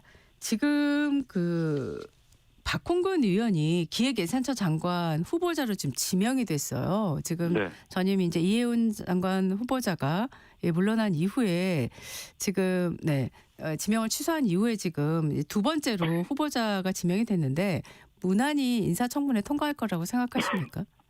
네네. 박홍근 의원은 뭐 제가 워낙 잘 아는 네. 그 동생 같은 의원인데 그 예산결산위원회 간사도 맡고 네. 그 원내대표도 했기 때문에 이 예산을 다루는 실력이나 그 집중력이 굉장히 뛰어납니다. 그래서 제가 그 기존의 그 예산 당국이 했던 여러 가지 그 행태들을 개선하고 네. 새롭게 만들 수 있는 적임자라고 생각하고요. 네네. 또 워낙 자기 관리를 잘해왔기 때문에 인사청문회는 무난히 통과할 것으로 저는 그렇게 봅니다. 네.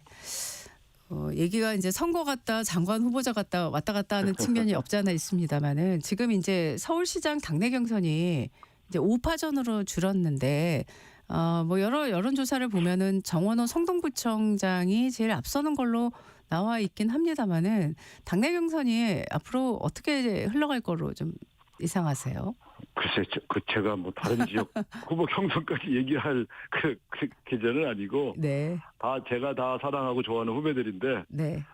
잘 되시기 바라겠습니다. 사실 네. 엊그저께 뭐 박주민 의원하고 통화했는데, 예. 끝까지 열심히 잘해보겠다고 또 이런 결의를 얘기해 주시더라고요. 네. 그래서 뭐 선의의 경쟁을 통해서 좋은 후보가 결정될 것으로 그렇게 기대합니다. 네.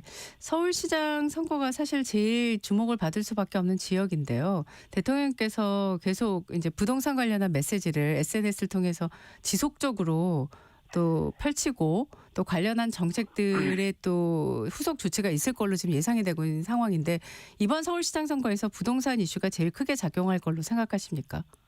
아니, 원래는 그런 이슈가 네. 원래 큰 관심사였는데 네.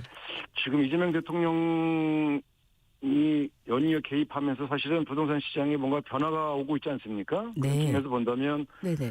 과거 노무현 대통령, 문재인 대통령 때 임기 말에 부동산 폭등으로 인해서 심판받았던 그런 양상과는 좀 사뭇 다른 것 같아요. 그래서 네. 제가 느끼는 건데 대한민국 국민들이 이재명 대통령에게 환호하는 이유는 이분이 한다면 하거든요. 그리고 성과를 내지 않습니까? 그런 네. 측면에서 네네. 상당히 신뢰가 생긴 것 같아요. 예전에는 대통령이 뭐라고 해도 무슨 소리야, 내가 이거 쥐고 있으면 끝이야, 이렇게 생각하는 그런 반응들이 많았는데 네네. 이 사람은 한다면 하니까 내가 괜히 이걸 쥐고 있다가 또 손해보는 거 아니야? 이런 위기감도 있는 것 같아요, 시장에. 네네. 그러나 그런 것들은 저는 좋은 징조라고 보고 예. 부동산 때문에 이번에 이재명 대통령이 선거에서 심판받을 가능성은 저는 없다고 봅니다. 네, 알겠습니다. 네, 수석님 오늘 말씀 여기까지 듣겠습니다. 고맙습니다. 감사합니다. 지금까지 우상호 전 청와대 정무수석과 말씀 나눴습니다. 3월 4일 수요일 전격 시사 오늘은 여기까지입니다. 저는 소현정이었고요. 내일 아침 7시 5분에 다시 돌아오겠습니다. 고맙습니다.